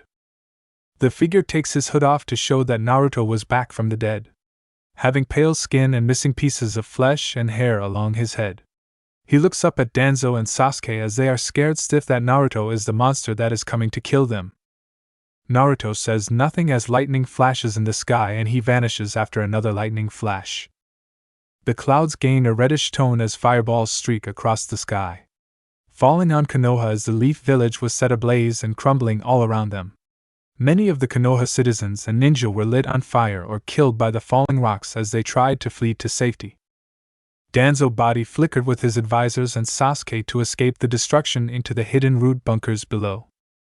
Danzo now understands why that Medjai said that the former demon brat was a bringer of death. He grips his cane in anger that now Konoha is crippled by this surprise attack by the reanimated Uzumaki. It would seem he would need to ask the other, Kage, to help fight this threat so Konoha can survive in the future. This is not over, brat. You won't get the chance to kill me. Danzo swore silently as he had won his surviving root prepared to send a message to the other hidden villages. Scene change, under the hidden rain village. Are you certain this information is correct? Asked Pain as the remaining Akatsuki were gathered together on top of the ghetto statue's fingers. Yes, our spy in Suna was able to get out before Sasori and Deidara were killed by the Jinchuriki and the Senju Sage. The Kyuubi Jinchuriki has returned from his banishment across space and time. But now he is a more dangerous opponent that we don't have a clue on how to defeat him, or even know if the Kyuubi is still sealed inside him or not. Since last I heard, he was bandages, rotting flesh and bones. But I did hear that he attacked Konoha by calling down a firestorm that decimated Danzo and his troops. The black and white Setsu reported to Pain and the remaining 8 members. How is that possible? I know me and the Jashin fanboy are immortal, but coming back as a walking corpse with no organ seems unbelievable, said Kakazu with the scythe-wielding Haiden, crying out blasphemy at this sin against Jashin. Perhaps it has something to do with the ancient Uzumaki ruins that appeared in the Demon Desert. There is still so much of the scattered clan that we have little information on. Itachi logically added to the conversation. No matter. The revived Jinchuriki will fall before the might of a god, Pain proclaimed in his monotone voice. His angel not so sure. But Nagato, he is a part of your clan. And from what our spy could glean from the story of what the young Uzumaki has witnessed, he has over 3,000 years to experience unimaginable pain that you would die from. Perhaps we should try to. Enough, Konan! Don't speak another word, Pain commanded her. She went still and quiet, thinking sadly that her only remaining friend has turned out this way. What do you have to say, Madara? Pain asked the Akatsuki member, formerly known as Toby. Danzo plans on having a Kage Summit in a few days' time. It will be the perfect opportunity for us to capture the remaining Biju and declare war on the hidden villages. The Kyubi brat will be there. I'm certain of it, said the patriarch of the Uchiha clan. So be it. I will deal with the revived Jinchuriki while you all take out the Kages and the remaining Biju. Soon all will know Pain, Pain declared as the Akatsuki faded from their meeting spot. The Kage Summit meetings were rare and far between. Only when the 5 hidden villages met there to discuss the beginnings or endings of wars. Having 3 ninja wars made the past and current Kages reluctant to meet. But these were serious times now with the loss of many Jinchuriki and the random plagues that have hit the elemental nations. Danzo had to swallow his pride now that he, Sasuke, and his remaining protective root guards were surrounded by other Kages of the hidden villages, including Orochimaru, who had taken Kabuto's body to stay alive for this long, and who Danzo invited to this meeting. The white snake hungrily looking at the last Uchiha that was standing nearby. The Kaze Kage had his 2 siblings as guards while having Tsunade, Shizune, Hinata, and Ardith Bay as his guests. The Reikage had his Jinchuriki brother Killer Bee and Samui's team as his protection.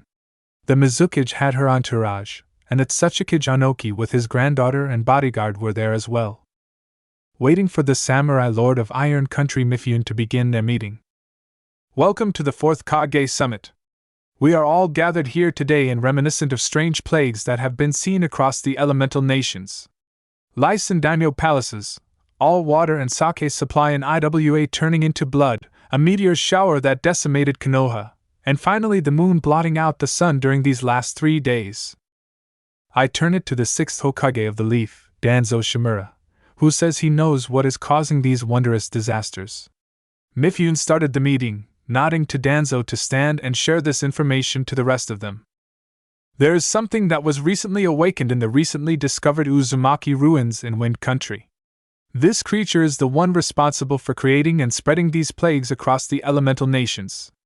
My people and I saw it before the meteor shower rained down on our beloved village. The creature causing this chaos is our former Jinchuriki, Naruto Uzumaki, who somehow returned from his banishment that cast him from the elemental nations, said Danzo in his emotionless tone.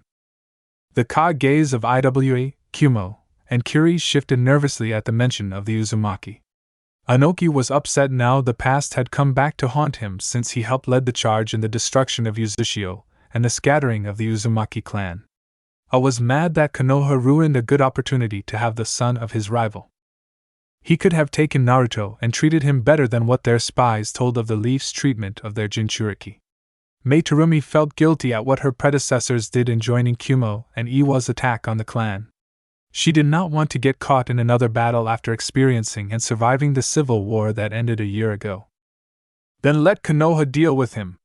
You are the ones who destroyed the Uzumaki clan's legacy by treating him like an unwanted pet and hiding his royal and Kage of a lineage.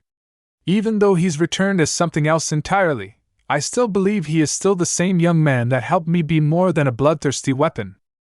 Suna will not help you fight my friend, unless he attacks me first, said Gaara while Danzo frowned, gripping his cane in anger at the foolishness of this young Kaze Kage.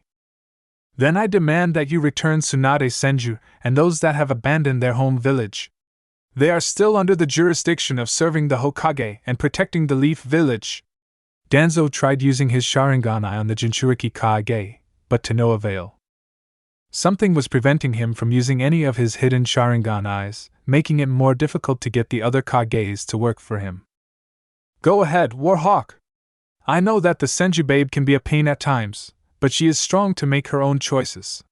And we all think and know she made the right decision in bailing at leading your sinking village. I still owe her for saving one of my own kin in the past, so if you want her, come and try. But you'll have to get past me, you old fossil. A proclaimed as he flared his lightning armor chakra for all to see. Please stand down, Reikage. This is a battle of words, not of chakra or fists. Mifune told the who begrudgingly sat down, and turned his blue lightning-covered body off. Although I am annoyed by that old fossil statement, the Reikage has a point. Why should we sacrifice our shinobi, when the Uzumaki seems to have his sights only on you, Hokage? Asked Anoki, who could tell that Warhawk was trying to get them to lower their numbers so Danzo can take his route and remaining forces to conquer the other villages. Fools! If the Leaf Village is destroyed, then the balance of the 5 nations will collapse. What would your villages be without the Jinchuriki that my sensei's brother gave to you all? Danzo losing his cool now. A more peaceful village for one. Kiri has had nothing but one bloody war after another because we used the Jinchuriki to force our enemies back. Only for them to die, vanish, or go crazy through something or someone brainwashing them. Kiri will not take part in your against Naruto Uzumaki. Mei declared, having seen what the misuse of the Jinchuriki has done. But still wondering on who the mysterious figure was that controlled the former Mizukage, from what he wrote in his hidden journals when she took the Kage hat. Danzo silently cursed at the weak Mizukage using her civil war to avoid getting her hands even more dirty. He tried once again to use his implanted Sharingan, but the Kages still seemed to be unaffected. That was because Naruto had Anko, Kurenai, and Konohamaru put seals all around the council room to prevent the usage of any mind control abilities. Danzo was about to argue more when a hissing sound was heard and the purple cobra from before appeared, slithering to the center of the room for everyone to see. Danzo glared at Orochimaru since he was the only living contractor to the snake summons, having believed he lost Anko at Hamunaptra. Is that one of yours, Orochimaru? Danzo asked the golden-eyed sage. No it isn't. Although it seems to be a rare form of cobra that could be used for my experiments. Orochimaru licked his lips at the female cobra. The cobra glared at Orochimaru for a moment before her gold mark on her head glowed and she transformed into the now revealed alive, sexy, and taken Anko Mitarashi. Now sporting a new look with an Egyptian-style short skirt, a purple tank top bra with red and gold designs like her cobra hood, a golden necklace with matching gold arm and leg bands that had ancient Uzumaki hieroglyphics and seals to protect her and show who she belongs to, and her signature trench coat that was now as purple as her snake form. Also, she was not wearing any foot protection, but the seals on her leg bands reinforced and protected them. A mixture Princess Nefertiti's battle look with Anko's flair and coloring. I'm no longer your experimental apprentice, Orochimaru-sensei, hissed Anko as she pulled out her golden twin sais. Like Nefertiti and Ankswoman's weapons from the Mummy Returns. What a surprise, my former pupil. Danzo had told me that you had perished within the Uzumaki ruins after their failed attempt to gain more knowledge and power. Chuckled pale pedophile. Danzo secretly signed his root seal to put the recovered Jounin down, but was amazed that she did not tremble or fall. Anko saw what Danzo was doing and gave a snake-like smile. Your root seal and Pedosage's curse mark have already been removed from my body. I am free from both of your controls, Anko declared, surprising many in the room since they knew of Orochimaru's curse seals. How? My former teammate could not remove the curse mark, and Jiraiya was the best-known seal master at the time, before he died from the curse. Tsunade asked curiously, thinking that Naruto had something to do with it. Anko giggled at remembering the Megaperv's demise. Naruto-kun has had over 3,000 years to learn and master the Uzumaki Fuinjutsu, which is beyond what Jiraiya or anyone here could ever accomplish. He sent me here to give you all a message and explain what he plans on doing. Everyone's interests were piqued that the Uzumaki wanted to tell them something. Tsunade and Gaara hoped that Naruto would not be their enemy. Hinata was secretly hoping that Naruto still had room for her. Shizune worryingly held her crush Ardith Bay by the shoulder as he kept calm. Well, what is the message? Anoki's impatience showing as he felt his back pain was acting up again. Yes, tell us what the Kyubi Jinchuriki has to say for his plans that will not come to fruition. The new voice startled everyone as Zetsu appeared from the ground, bringing with him Pain's 6 Paths puppets, the immortal twins Haiden and Kakazu, and Itachi Uchiha, and his partner Kisame Hashigaki. The real Pain was hidden, protected by his paper angel, while Madara hid in different shadows. What a reunion this is! My old organization that I left behind, created by the former students of my teammate Jiraiya who couldn't even teach them right. Orochimaru cackled. Only for Pain one of the pads to grab Orochimaru's chest and pull out his soul and sending him through the mouth of a summoned head that vanished after the body of Orochimaru fell to the floor. Dead. Ah, I wanted to end my no-good sensei, whined Anko, taking the snake contract from his corpse before returning to the center of the room, but not too close to the Akatsuki group. He has been a thorn in our side since he betrayed us. Now tell us where the Kyuubi Jinchuriki is? Pain asked in his emotionless voice that sounded like Danzo's. Wait, are you really that boy Nagato that Jiraiya praised for having the legendary Rinnegan? What happened to you? Tsunade recognized the powerful dojutsu in the six puppet eyes. Hanzo and Danzo is what happened, former 5th Hokage. They destroyed everything in AIM, so I opened myself to pain. Hanzo was taken care of, but Danzo must now suffer for the pain he caused AIM and to Yuzu. Everyone was confused when Pain said Danzo had something to do with it. Danzo was now cursing and sweating that this Uzumaki was a survivor of Uzushio's downfall. Did he not tell you? Danzo was the one that fed false information to IWA, Kumo, and Kiri that the Uzumaki clan was growing stronger and wanting to become another great hidden village. He killed the Uzumaki messengers and made it so Konoha could not help or save them. Pain explained to everyone. Now the three nation leaders feeling more ashamed that they were fooled into killing an innocent clan. How could you, Danzo? The Uzumaki clan never wanted to overstep their bounds with the other nations. They just wanted to be recognized and show that they were a part of this world as we all are. Tsunade cried that now she had another reason to stay away from Konoha. I did what I had to. For the good of Konoha. I couldn't allow those sea foreigners to outshine the will of fire of the leaf. I had to make certain that we kept our Jinchuriki in the village, and not have any ties to outsiders. We didn't need them piggybacking off us. Danzo defended himself, but poorly since everyone was now looking at him with the intent to kill. Sasuke was too focused at seeing his traitorous brother Itachi. Now he could finally get his revenge. But Anko stood in his way and got everyone's attentions when she spat poison gunk jutsu to prevent Sasuke from charging at the Akatsuki. Danzo and Sasuke Uchiha are already sentenced to death. For they are marked just like Asuma and Jiraiya were at Hamunaptra. There is no stopping it, until Naruto kills them and sucks them dry for foolishly grave robbing the Uzumaki clan. Itachi flinched at his hope that Sasuke would save the Uchiha clan's honor was now lost. That should be justice enough to satisfy all parties. Naruto wishes that the Akatsuki stop their quest to taking the Biju beasts in order to revive the ten-tailed beast.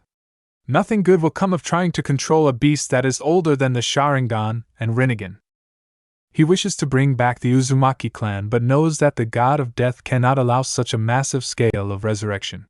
He will be fine having and raising his own family with any females that wish to be with him. Hinata blushes at this. He also wishes to free the remaining Biju without killing the human containers. He will send them to a realm similar to the summoning realms for the animal summons that can only be accessed if the Biju allow it. For they are sentient beings that can think and talk as we do. There is more than just seeing them as powerful chakra beasts. The Reikage, Tsuchikage, Hokage, and Akatsuki were not happy with these terms. They were about to voice their objections when they heard a large group outside, chanting Naruto's name. Naruto. Naruto. Naruto. Naruto. Naruto. Naruto. Naruto. Gaara had Tsunade, Hinata, Shizune, and Ardith go check the window to see what it looks like. What they saw was disturbing. The last living remnants of Konoha were now here at the 5 Kage Summit, with boils and sores all over their exposed skins, walking normally but in a hypnotized kind of way. But no sign of Naruto anywhere. Last but not least, my favorite plague. Boils and sores, Tsunade said sarcastically. They have become his slaves. So it has begun, the beginning of the end, Ardith commented. His comment was not taken well by the others. It doesn't have to be the end for all of us. I trust Naruto that he can safely remove the Biju from both mine and Killer Bee's body. Without killing us. It would be nice to not have to worry about making or controlling human sacrifices only to abandon them, thinking they are less than human. Gaara tried to calm the Raikage down with the Mizukage, Killer Bee, and Tsunade's group agreeing with him. Never! A Jinchuriki loses their humanity the moment the Biju is sealed inside them. They are meant to be weapons of war that the Kage can wield. I am the weapon wielder! Danzo outraged at this turn of events, knowing that the cursed Uzumaki was somewhere nearby. Nowhere for him to escape. Not if we take them first, Pain says as the Immortal Brothers capture Killer Bee and body flicker away. The Raikage reacts as he rushes forward with his lightning armor at the Rinnegan wielder, only to be pushed back when Pain used Almighty Push. Enko was knocked back with Tsunade and the others. Kisame and Itachi were near to taking Gaara, but his siblings protected him, and a cloud of sand blocked the Akatsuki from the Kaze Kage and his siblings. But this wasn't Gaara's sand. The sand then goes to Danzo as he is lifted in the air and as a howling roar echoed in the room.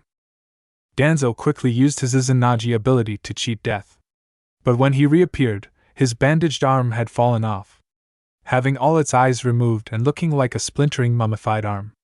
His stolen implanted eye being closed, having no more Sharingan at his disposal. He ran out of the room before Naruto could get to him.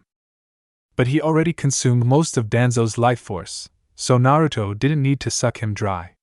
Danzo would now face a more horrible death as the zombified Konoha citizens blocked his path. I am your Hokage! I demand you let me pass! Danzo pulls out his cane sword as the plagued mob walked closer and closer. Danzo killed 3 infected shinobi before he was grabbed by the others and his sword fell to the ground.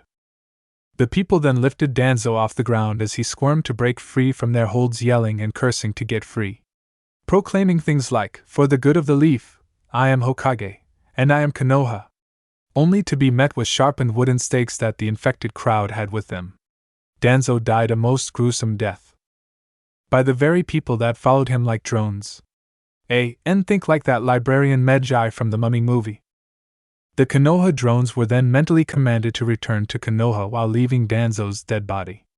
After watching Danzo's end, the others in the council room focused on the sand cloud that quieted down before turning back into Naruto Uzumaki.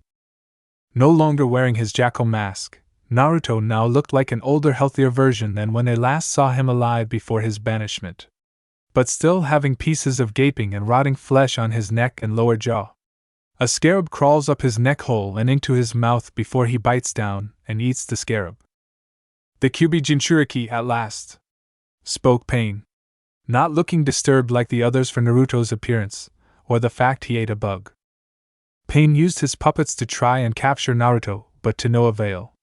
With his abnormal strength that rivals, if not surpasses, Tsunade's senjus, he punched one of the puppets' head off her shoulders, disabling the one.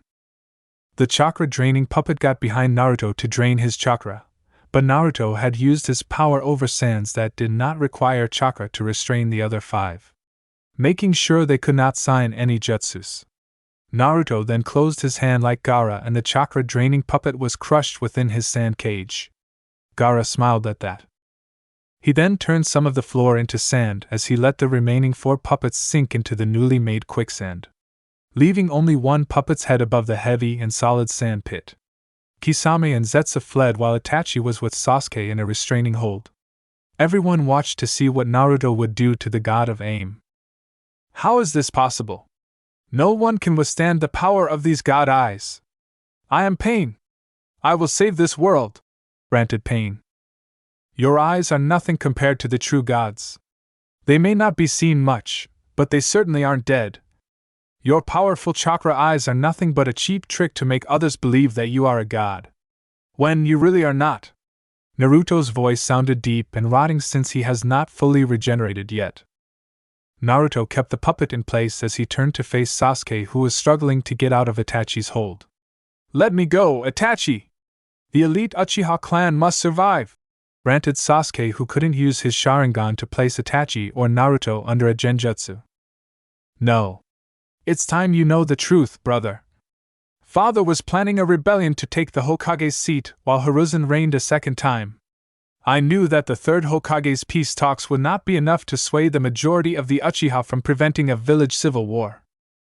I accepted the responsibility that Danzo and the advisors had given me to kill the instigators of the coup d'etat, only for you and those innocents be spared so that the Uchiha clan can be redeemed, and you will slay me for my wrongdoings.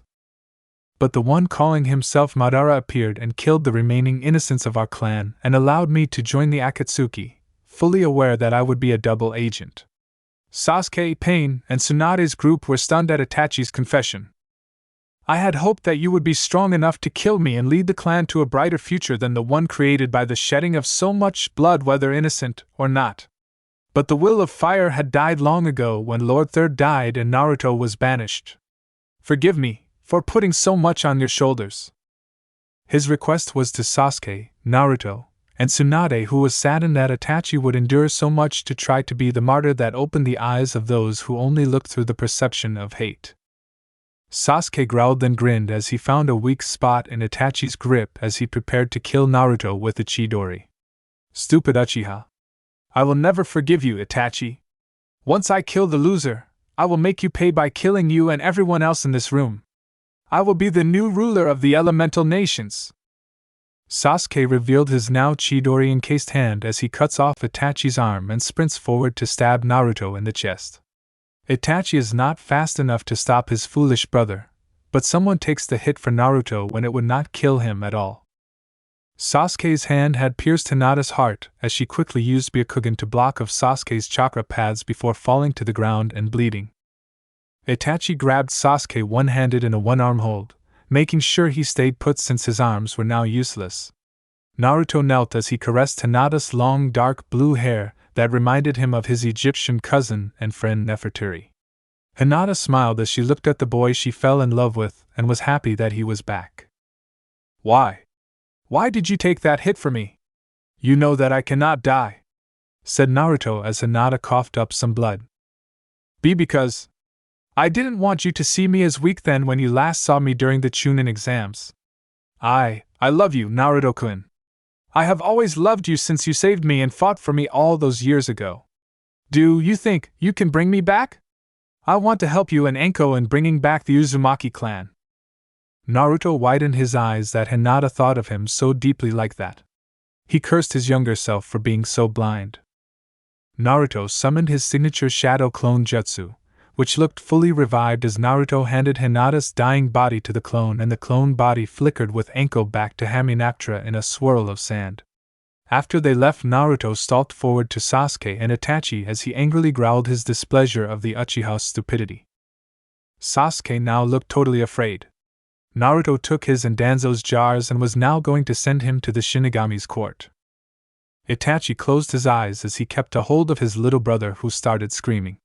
Naruto sucked both Uchihas dry as he fully regenerated to his living prime. The Tsuchikage and Reikage were greatly afraid of the Uzumaki brat. The Mizukage licked her lips seductively at seeing the young man giving her a show of sadistic yet satisfactory deaths to the 6th Hokage and the 2 Uchiha men. Tsunade, Shizune, Ardith, and the Kage's family were silent and waited to see what would happen next. Naruto kicked the 2 bodies into the sand pit and let them sink to the bottom like the other Pain's puppets. Cousin, end this now. No one should have to suffer because you still won't let go of the pain. That makes you no better than Danzo or the other Kages refuse to change or see the mistakes and not try and fix them. It's time to make peace. Naruto speaking like normal. I can't. There will never be such a thing as true peace. Not if we continue to live in this accursed world. Peace is impossible. Impossible! Pain cried out, having been beaten by Naruto and still feeling hurt inside. My friend, peace is possible. It can be found when you are in the presence of your loved ones. In a home, village, or wherever you travel. You can find peace when you love someone and they in turn give love to you as you do them. Peace is something found in an individual, before it can then spread to others. Ardith Bey spoke up, holding Shizune's hand as the two smiled at one another. Tsunade was happy that her longtime student could find the one to be with her and make her more happy. Naruto silently agreed with the Medjai while Pain stood silent. Thinking on the words that he ignored most of his life and let the rain village pour more rain instead of freeing it from the storm's grasp. He just wanted for the pain to end. Suddenly, Pain's Rinnegan eyes turned black on his puppet as it went still. Naruto and the others wondered what could have happened when a swirling vortex appeared in the air as the masked figure of the one calling himself Madara appeared. If only that love could last forever. My plan will make it so while I become the new god of this world. Who are you? What happened to Pain? Anoki demanded as everyone stood on guard at the new Akatsuki member that has shown up. The god of aim and his origami angel are dead. The Rinnegan finally returns to its rightful owner. Me, Madara Uchiha. Everyone gasped except for Naruto, who looked bored at the poser. You can't be Madara. He died fighting my grandfather at the Valley of the End. Tsunade retorted at the orange-masked Uchiha, who showed to have one Mangekyo Sharingan. And yet my body was never found. I now stand before you all to declare war among you, unless I have the Kyuubi. Madara pointed at Naruto, who chuckled at Madara's statement. Is something funny, Jinchuriki? Madara growled at Naruto. Yes. Because I no longer carry the Kyuubi inside of me. Since I have been mostly dead for over 3,000 years, the Lord of the Dead had claimed the rest of the Kyuubi inside of me. That was the payment my father had made when he gave his soul and half the Kyuubi's soul as a bargain to the Shinigami. Madara was unfazed by Naruto's explanation. No matter. I only need the Kyuubi's chakra in order to revive the 10 Tails. Thankfully, I already have a backup source thanks to the monks of Fire Country. Just like the former pot container that still holds the One Tails chakra we stole during Sasori and Deidara's failed capture of the Kaze Kage. Tsunade understood, as that meant the Akatsuki were the ones involved with Monk Sora's disappearance. I have an army of white Zetsu that will purge this world of all who stand in my way. You can all surrender now or face my judgment, Madara declared to the remaining Kage and the samurai. They won't surrender to you, Obito. Not being able to pass on doesn't mean I can't communicate with the other spirits that wander. Rin Nora will never truly love you since she watched from the spirit plane on how you slipped into Madara's madness. Even the Moon Eye plan of yours won't make her see reason. She will not be the real Rin you covet so, Naruto told the now revealed Obito as he pulled off his mask to show his scowling scarred face. You're wrong. Rin will never know what I did. She will be real, and she will be mine. Kakashi won't kill her a second time. Obito ranted while everyone could see the insanity in his Sharingan and Rinnegan eye that he stole from Nagato. Kakashi's already dead. He died during the meteor shower that wrecked Konoha. I will defeat you and your army, Obito. And the Uzumaki clan will help bring about a new era for the elemental nations. An era of peace that will not destroy the free will of everybody that will ever live. Will you help my clan in stopping this mad Uchiha and bring an end to the mistrust between us? Naruto proclaimed to the Kages while Obito silently swore that his backup Sharingan is now gone. Not happening! Although I want to pummel this brat for taking my brother and Yujito away, I will not help you change the way we do things. Kumo is not ready for the changes that you and your clan will make. So after you finish with the Akatsuki, know that Kumo will declare war on you, boy. Get ready for a real fight. The Raikage and his protection squad vanished in a flash of lighting. Unfortunately, IWA agrees with Kumo. Although it's not perfect, our shinobi way has lasted for hundreds of years. We will fight with Kumo to keep our way of life. That Tsuchikage grunted, his granddaughter wanting to kill the sun the yellow flash right now, but her grandfather forbade her as they retreated. Ha ha ha! Looks like you have fewer allies and more enemies, Uzumaki. I will come for you with my army at the Demon Desert. See you soon. Obito spiraled away, returning to aim to finish filling the ghetto statue and spawning the rest of his plant-like army. Naruto looked to the remaining Kages that still were there. What about you? Will you help me, or abandon me like all the others did? Kiri is with you, Uzumaki-san. But we will not have enough forces to handle both Kumo and IWA after you kill the Akatsuki. Do you have an army to call on? Asked Mei. I do. But first I must revive Hinata at Hamunaptra before traveling to an oasis hidden deeper in the desert. Something that came along with the necropolis I was buried in. Ardith's eyes widened that the oasis of Shir was carried here too. But it is the will of the gods. You have Suna's might, brother. Tsunade, and we will not abandon you like how you didn't abandon us, said Gaara, getting Naruto to smile before hugging Gaara. Tsunade came forward and gave Naruto a strong hug that he equally gave her back. Naruto, I'm sorry for not sharing with you about your parents. But I'm certain you have made them proud. Although having Konoha being put into ruins would make Minato's soul squirm a little. Thanks, Granny. You all should head back to Suna and Kiri to gather your forces. I'm going bring Hinata back and go find my army, said Naruto before disappearing in a swirl of sand. Scene change. Hamunaptra ritual chamber. Naruto reappeared within the chamber where Imhotep tried to revive Angswoman, his clone having made several more shadow clones that knelt around the stone altar. Naruto places the last of the canopic jars that held Princess Nefertiti's organ ashes. He turns to Anko, Kurenai, and Konohamaru, who are standing on the sidelines to watch this momentous occasion. Is everything ready? Asked Naruto. All set to go, boss, said Konohamaru, having stayed loyal to the boss after all this time. Will it bring her back? Asked Kurenai, who now wore an Egyptian white dress that went from her new golden collared necklace down to her ankles, and think like Nefertiti's dress when she watches from the balcony in The Mummy Returns. Of course it will, pretty bird. Our man will use his mumbo-jumbo to bring our little princess as good as new. Maybe even better, said Anko, who hugged her best friend close to get Naruto to blush at their hugging in their new sexy clothes. All right. After I bring her back, I should apologize to Temari-chan for swiping the key from her, said Naruto as he pulls out the key and unlocks the Book of the Dead. Oh sure. Why not just have her join the harem, doggy boy? Her ninjutsus and her Leonis-like attitude will be a perfect addition to the growing family, said Anko, who had her head bonked by Kurenai. That's her decision, Anko-chan. Not mine. Right now our main focus is bringing Hinata back, who may be the reincarnation of my friend Nefertiti. We'll see. All right, boys, start chanting, Naruto told his clones, who began bowing up and down while they chanted. Naruto began reading from the book as the pool of souls that lay pat them began to move and ripple. A liquid form of a spirit appeared as it glided towards the altar. After it landed and entered Hinata's body, the Chidori wound healed and Hinata rose with a gasp of breath.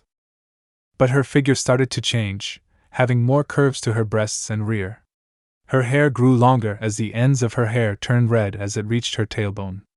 In fact, she even had 9 vixen tails pop out as they ended with dark blue that matched most of her hair.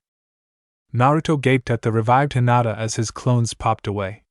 Who am I speaking to? Hinata? Kurama? Or Nefertiti? He asked her. She opened her eyes that were now light lavender slits that added to her unique beauty. I am Hinata Kurama, and your past friend, Naruto-kun. Naruto and the others were gaping in surprise as they tried to ask the question. How? When Kurama's soul was split, the half with your father became its own soul. So the soul that stayed with you most of your life needed to fuse with someone else's soul to become whole.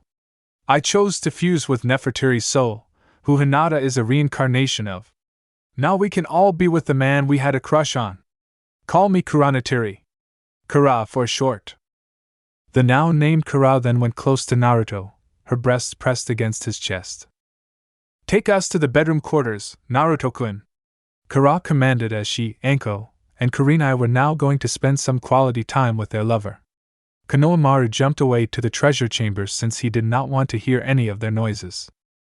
Tomorrow, Naruto would travel to Shir to get his army and hopefully another warrior to fight by his side. If the Scorpion King doesn't kill him first. Naruto left early the next morning to travel deeper into the Demon Desert, leaving one reinforced shadow clone to stay with the others as they prepared for their allies' arrival in 3 days. When Gaara arrived with his army of Suna, Mifune with his samurai, and Mai Terumi with her Kiri shinobi, they held council in a large tent while their shinobi, samurai, and Medjai kept watch around Hamunaptra. Mifune put Gaara in charge of their alliance while Ardith and clone Naruto strengthened the defenses around and within the necropolis if the forces needed to retreat from Obito's forces and the armies of Iwa and Kumo that will come later. Kurenai and other genjutsu users created a large genjutsu that is now hiding them to give Naruto more time. But no genjutsu can overpower the Sharingan and Rinnegan Obito Uchiha wields. Are you certain you will get your army in time, Naruto? Even with your cursed abilities, we are greatly outnumbered in our defiance to the Akatsuki and two great nations. It's already in the afternoon and Obito hasn't arrived yet with his army. Gaara let out his worries to the clone. Don't worry. I already made it to the oasis of Shir and am near the pyramid to challenge the Scorpion King. Something tells me that I will not bear the curse for much longer, and I will have to fight him as man. Not as a monster. Hopefully, I'll get to show you one more ability of my Hamdai to give us more time, said Naruto's clone as he hugged his worried vixen Kara. That reminds me. What's the story behind this oasis and this powerful army you're looking for? You never told us much before you were screwing us three, or when you left early in the morning, said Anko, who was twirling her sai weapons while Kara, Kurenai, and clone Naruto blushed at that. I have some memories on the legend from my past life as the Princess of Thebes. But I think Ardith Bey knows it a lot more than I do. Will you share the tale of the Scorpion King Medjai? Asked Kuranatiri. I can do that, Princess Kara. Know that this happened before the time of Pharaoh Seti I's reign. 5,000 years ago, a fierce warrior known as the Scorpion King, known for having the blood of a scorpion in his veins, led a great army on a campaign to conquer the known world. After a vicious campaign which lasted 7 long years, the Scorpion King and his army were defeated and driven deep into the sacred desert of Shir. One by one, they slowly perished under the scorching sun, until only the great warrior himself was left alive. Near death, the Scorpion King made a pact with the god Anubis, that if Anubis would spare his life and let him conquer his enemies, he would give him his soul. Everyone was now listening to the story, enthralled by the Scorpion King's strength and ambitions. Ardith continued. Anubis accepted his offer and spared his life. That is when the oasis of Shir was created. Anubis gave the Scorpion King command of his army.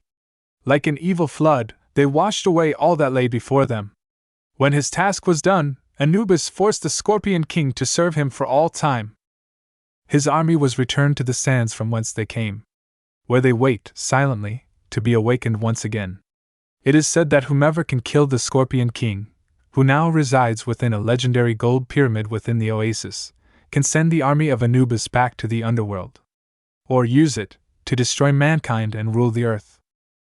I don't plan on destroying mankind, but I will use it to help us fight our enemies and create our peaceful future, said clone Naruto to calm the leaders down who bristled at the devastation this army of Anubis could bring. Suddenly, a samurai trooper entered the tent and bows to the leaders of the alliance. My lords and ladies, a great army approaches from the east, but the one leading it is not the Uchiha that appeared at the 5 Kage Summit. The leaders raised their eyebrows that Obito was not the Uchiha leading the so-called White Setsu army. They left the tent as Gaara ordered Mifune and Ardith to get their warriors ready. The resistance gathered and waited as they soon saw the white army getting closer over the sand dunes. The White Setsu army was made of thousands upon thousands of white setsu as the humanoid plants had their arms morphed into spikes and other deadly weapons. Right behind the first 10,000 Zetsu was the Geto statue, and the remaining Akatsuki riding it except Black Zetsu, who was nowhere to be found, with the remaining White Setsu army marching behind the statue. On the statue were the immortals Kakazu and Haiden the Jashin worshipper, Kisame with his swordsman of the Mist Sword, Samahata, and finally an Uchiha with long shaggy black hair and wearing red-plated battle armor. Tsunade was frozen stiff when she saw the Uchiha and muttered in fear. And no, it can't be. Grandfather killed him. How is he here? Lady Tsunade, what's wrong? Who is that Uchiha in the armor? Asked Shizune. Kara was growling as she partly recognized the Uchiha that tormented her life. That's Madara Uchiha. I recognize that man from what Grandpa spoke of him with his armor, looks, and his arrogant scowl that he carries. But how can he be here? He couldn't have been revived by the reanimation jutsu that Orochimaru used. Tsunade faltered in disbelief. I don't know, but I'm going to find out. Plus, it will give you all some time to prepare, said Naruto's clone as he leapt forward to meet the coming army that halted among the sands. Nearly 100 meters away from Hamunaptra, now having its genjutsu taken down, but not any of its other defenses. Madara and the remaining Akatsuki jumped off the Gedo statue to meet Naruto face to face. Madara continued scowling at the lone Uzumaki with golden hair instead of the usual clan's red hair, before breaking the tension by speaking first. So, my disciple was not wrong. You are a strange Uzumaki with your hair and unique abilities. I look forward to destroying you, said Madara. So you are the real Madara Uchiha. Where is Obito? Why is he not fighting with the rest of you? And on another note, how are you alive and kicking at our doorstep? Asked Naruto's clone. My disciple went to stop the Uzumaki from claiming his so-called army, Shadow Clone. As for how I live again in my prime, the Rinnegan allowed my disciple to perform the Rinne rebirth jutsu that restored me to how you see me now. Your small group of fighters are not nearly enough to warrant my power. Show me what you can do, Uzumaki, before I claim the Ten-Tails and become the new god of this world. Madara body flickers back on top of the Gedo statue as the remaining Akatsuki surround Naruto, and the first part of the White Setsu army marches forward. You will die, blasphemer of Jashin! Cried Haiden as he circled around with his other Akatsuki. When that Tobi fellow kills the real you, I'm going to collect on your bounty. Kakaza gloated. Samahata will eat your chakra clone. Then I will satisfy myself by ending the new Mizukage, said Kisame as Samahata gave a toothy grin at Naruto. The Shadow Clone simply used his original's Hamdai Sand power to fling the 3 Akatsuki into their first army wave. But he wouldn't stop there. Now he could show how great his power over sand really is. With a great roar and raising his hands into the air, the ground crumbled from Naruto's sides as he summoned a great sandstorm wall. Or a sand wall that spanned more than half the length of the Demon Desert. This wall was taller than Gaara's sand tsunami jutsu and had more wind power coursing through it. Naruto pushed the sand wall forward as it charged at the first Akatsuki wave.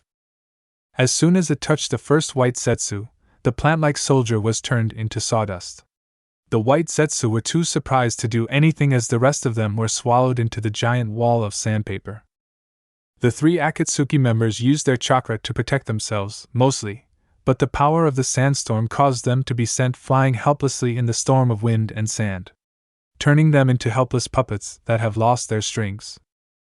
Madara, however, stood his ground as he activates his Susanoo and covers himself and the sleeping Ten-Tails with his blue samurai warrior. He then sees that the sand wall now has an image of Naruto's face as it grins at the fabled Uchiha. Madara is not amused as he unleashes multiple fire jutsus that have little effect on the living sandstorm that is blocking him and his army. With a great roar, the sand face of Naruto opened wide as he swallowed Madara and the Gedo statue into the most powerful portion of the cursed sandstorm. Cracks were forming all around the shell protecting Madara and the Ten-Tails. Irritated, Madara Uchiha was forced to reveal his trump card, the Rinnegan. With a cry of, "Almighty push!" the sand was forced outside of his giant gravity bubble. Suddenly, the sand wall vanished as clone Naruto keeled over. The curse that was with the real Naruto had left his body. But Naruto's clone smiled since he gave the alliance a fighting chance. The remaining Akatsuki members were wounded and barely standing after being flung like thrown into the rough sands of the desert. Madara would idly wait and watch for a powerful opponent to fight when the alliance kills his pawns. With that, the clone disappeared in a poof of smoke as the Akatsuki regrouped and repaired themselves before fighting 3 Kage, Medjai, and the rest of the Uzumaki alliance. Scene change, Pyramid of Ahm Shir. Naruto knew that Obito would follow him, not realizing that the Uchiha, Black Setsu, and a squadron of White Setsu soldiers would have to deal with the protectors of the sacred oasis. Pygmy mummies with their little daggers, darts, and sharp teeth as they threw the group in a frenzy. The Zetsu could not merge with the ground blessed by the Jackal God, so they all perished. Except for Black Zetsu, who stuck to Obito as he used his Kamui abilities to make himself intangible from the attacks of the fast tiny mummies. Once Naruto had reached the pyramid, he followed the hieroglyph directions along the walls to reach the chamber where the Scorpion King slept. It was when he came into a room, similar to the treasure chamber of Hamunaptra but with not so many riches, that the pyramid awakened. Naruto threw away his torch as the chamber was lit, and the dark areas of the room appeared to give off a golden sheen. However, he was knocked down the stairs when Obito and Black Zetsu finally reached him. The Uchiha wanting to relieve the stress that the little cannibals did to him and his army, by beating the crap out of his sensei's son. Black Zetsu stayed connected to Obito to make certain the Uzumaki did not meddle anymore in his plans. "You're a real thorn in my side, boy. More so than your father ever was," Obito taunted at Naruto as he got himself back up, making sure not to step on the winged scorpion seal near him. "You can't blame my dad for the death of your first crush. There are some things beyond our ability to control. Even with his powerful Hiraishin and Jutsus, my father could not have stopped Rin from asking Kakashi to kill her before she blew up," Naruto explained to Obito, since Rin's spirit shared her life story with him before she was brought to the judgments of the Lord of the Dead. "Liar! He could have left each of his students a copy his precious triple-pronged kunai to immediately teleport to his endangered students. But no, he just wasn't as fast as his Flying Thunder God technique made him out to be. Once I deal with you, I will become the hero that Minato-sensei failed to be. And Rin will never leave me like she was forced to by that idiot Kakashi." Obito summons a giant shuriken, since Madara kept his signature gun by on hand, and threw it directly at Naruto's face. Naruto catches the shuriken before using his cursed strength to break it into pieces. This angers Obito as he charges forward, and it's full-on taijutsu match between student and son of the Yellow Flash. Obito may not be as skilled as Kakashi, but he was faster than Naruto. Naruto's hand-to-hand combat was more based on his training with the Seti's Medjai when he served in the palace all those years ago. His abnormal strength and unique fighting helped Naruto keep pace with Obito. However, Obito used his Sharingan to cheat by memorizing Naruto's fighting style, while also using his intangibility to make it difficult to hit him. Naruto realized that he need to allow Obito to hit him, so he can take away his power, but also remove his powers as well. With his plan figured out, Naruto blocks Obito for several hits until he catches the Uchiha's fist.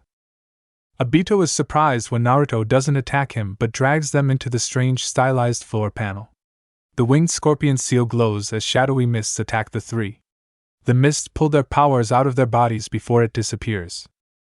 Black Zetsu was on the floor, now having a physical humanoid form, no longer able to melt and attach himself to objects or living things. Obito now has his and Madara's dark pupils, no longer able to unleash the Sharingan or Rinnegan. Naruto stumbled, feeling a great weight lifted off his shoulders. The Hamdai curse was no more. Naruto left Black Zetsu and Obito to themselves as he raced down the stairs and hallway to complete his task. He could hear Obito screaming in rage when he realized his power was gone. Naruto also got the feedback from his shadow clone as he passed through the entryway and jumped over the crevice that descended into the condemned opening of the Duat. Obito and Black Zetsu had made it to the entrance of the Scorpion King's chamber when Naruto rang the large golden disc gong to awaken the slumbering champion of Anubis. The chamber quaked when the roar of the Scorpion King was heard. Naruto put the gong stick away as he pulls from an Anubis warrior statue a pole weapon with a crescent moon-shaped blade on each end, ready to defend himself if the Scorpion King does not accept his offer. I tried searching for the name of this weapon but couldn't find it. The closest weapon similar in shape would be the Chinese monk's spade. "What did you do to us, Naruto?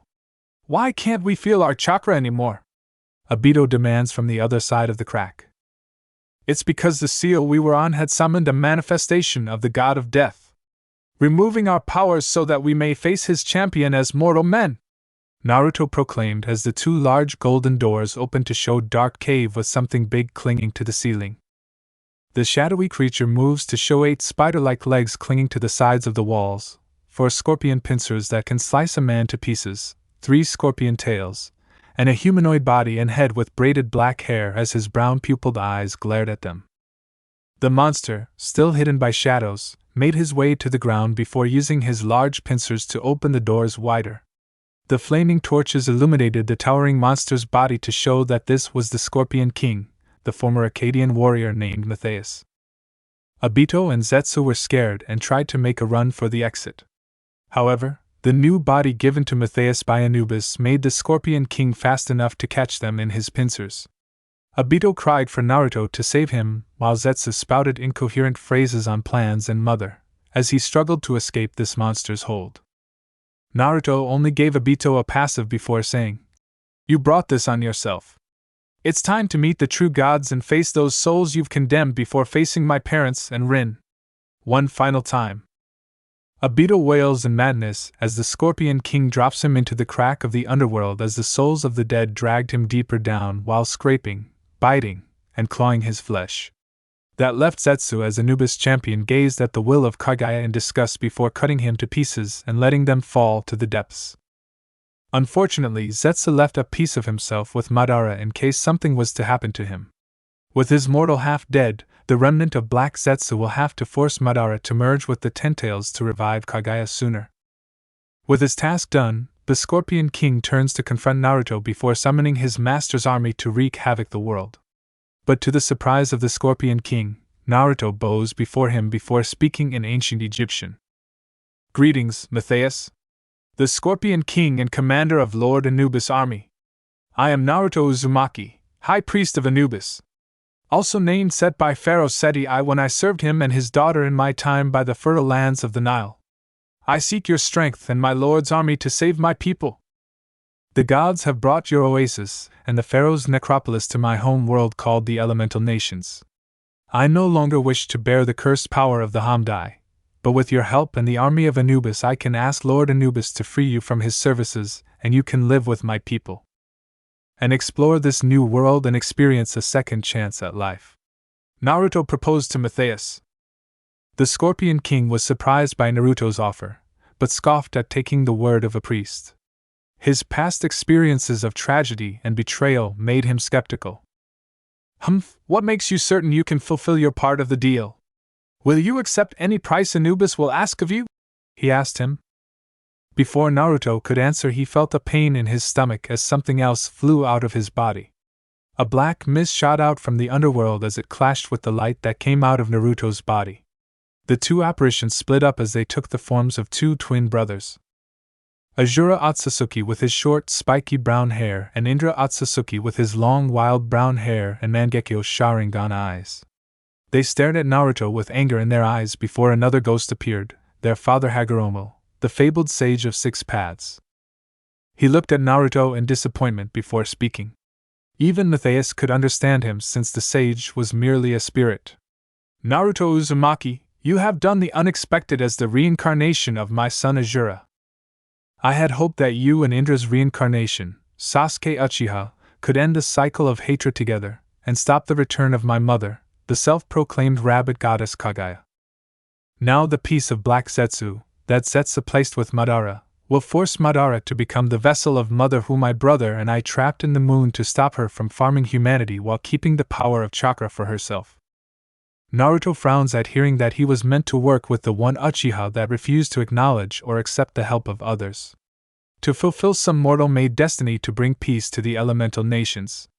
Jiraiya had banished him because he was not following the script laid out for him, and look where it got that scheming pervert. Then me and Matthias will stop her, along with those who are precious to me and will fight by my side. I get to decide what future I will bring with the help of the gods. You were told of the gods that govern this world that Kaguya refused to acknowledge, so she was punished, and you were given the chance to follow their teachings to help their creations live better.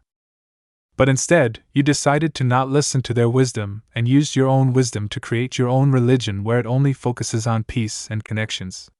Naruto takes a deep breath before pulling out a sealed scroll that held something that was left by his clan. Thankfully, he only needed his blood to release the sealed item, but not just yet. Peace and connections are important, yes, but if you do not know how to defend and protect yourself, then what's the point? It's also important to note that the gods are our spiritual parents. They gave birth to our spirits, and created this world and our mortal bodies so that we can learn and grow from mortality than what being immortal spirits cannot teach us. They also made it so that we can still communicate with them, because children should talk to their parents when they have problems or are lost and confused. I think it's time you and your sons met one of them and finally move on. Your meddling ends now. Naruto swipes his finger across the scroll and releases the Shinigami mask from the abandoned Uzumaki shrine at Konoha. Naruto puts the mask on as the Shinigami appears in his pale glory.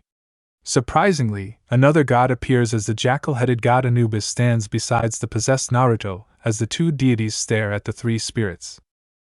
My siblings and I have been lenient with you, Hagoromo. But no more. Chakra will still be allowed to be utilized by our children. They will need it, along with our gifts and guidance, when your mother's clan comes to try and drain our creations dry. Their leeching and godlike abilities will soon be put to an end as they are humbled and taste the fruits of mortality. It's time to come with me, Hagoromo. Or you can follow Anubis-sama and face the scales of judgment. Either way, the choice you do not pick will be Indra's and Azura's choice. The Shinigami gave the Sage of Six Paths his ultimatum. The three-eyed sage gripped his staff in defiance as he goes to destroy the Shinigami mask to banish the Shinigami back to the celestial plane. He does not get far as Anubis summoned his flail and restrained the sage's hand. Indra and Azura go to fight Anubis to free their father, but Anubis lets go of his tool and holds the two brothers by their throats in his clawed hands while the Shinigami now had hold of Hagoromo with his tanto clinging to the sage's throat. It seems the decision has been made, Lord Shinigami. I shall guide these two to the scale and have their hearts weighed against the feather of Mot. Hagoromo is yours. Anubis then threw Indra and Azura down into the underworld crack before waving his hand as the crevice closed, preventing any other soul from escaping. The Shinigami slashes his tanto across Hagoromo as he vanished into wispy mists. Having been teleported to Kami's court where he would be judged by all the gods of the elemental nations. After Shinigami finishes speaking to Naruto, and Anubis gives him the tool needed with Shinigami's blessing. You have done me and the gods a great service, Naruto Uzumaki. That meddler had been hidden from our reach for far too long. For that, the spirits that are within my belly shall be released and be prepared for greater things to come for their sacrifices. The Shinigami cuts his belly as 5 wisps fly out and form the 4 Hokage before they vanished in a beam of light with Minato and Sarutobi Hiruzen smiling at seeing Naruto once more while the last wisp flew out to join the rest of her spirit. The Shinigami then turns to Anubis who pulls out a golden scepter that opens up into a spear. The Shinto god of death had his tanto graze across the tip of the spear of Osiris before he took the Uzumaki mask from Naruto and returned to Kami's domain to begin Hagoromo Otsutsuki's judgment. Anubis then hands the spear to Naruto. This is the spear of Osiris. It was destined to be used to slay my champion, but it shall now be used to end the life of the reborn Kaguya. I believe you wanted to ask me something, my high priest? Anubis asks Naruto. Yes, Anubis-sama. I wish that Matthias may be released from your services and be allowed to live his new life here with my people while having the ability to revert to his human form whenever he wants. I also wish to only have my chakra back. I don't want myself or anyone else to suffer the curse of the Hamdai. And if I am worthy, my lord, I wish to command your army, so that I may end this war between shinobi nations and call upon it again when this Otsutsuki clan Hagoromo spoke of comes to destroy all life on this planet. Naruto bows respectfully to the dog-faced deity. I shall grant it. For I have been given 2 powerful souls already. You shall not have to fear from me in taking you against your will. Until it is your time. Farewell, my warrior and high priest. May Ra's light bless you and your posterities. Anubis declared as he walked towards the large doors that Matthias first came out of. The doors shut behind him as the doors vanished to be replaced by a solid wall full of hieroglyphics that tell Naruto's story. Naruto turned to Matthias, now fully 6 feet 5 inches human again with a golden scorpion breastplate, leopard leather loincloth, tan skin, and wielding a scorpion-themed shield and khopesh. Naruto placed the spear of Osiris on his back as he picks back up his previous weapon. So, you ready to fight a goddess? Asked Naruto. Matthias smiles as he flexes his muscles and swings his blade a few times. Are you? Scene change, Demon Desert. Madara was mildly impressed by the Uzumaki alliance. The Mizukage took down Kisame and claimed Samahata for her own, while also using her boil style to fully eradicate the Haiden from existence.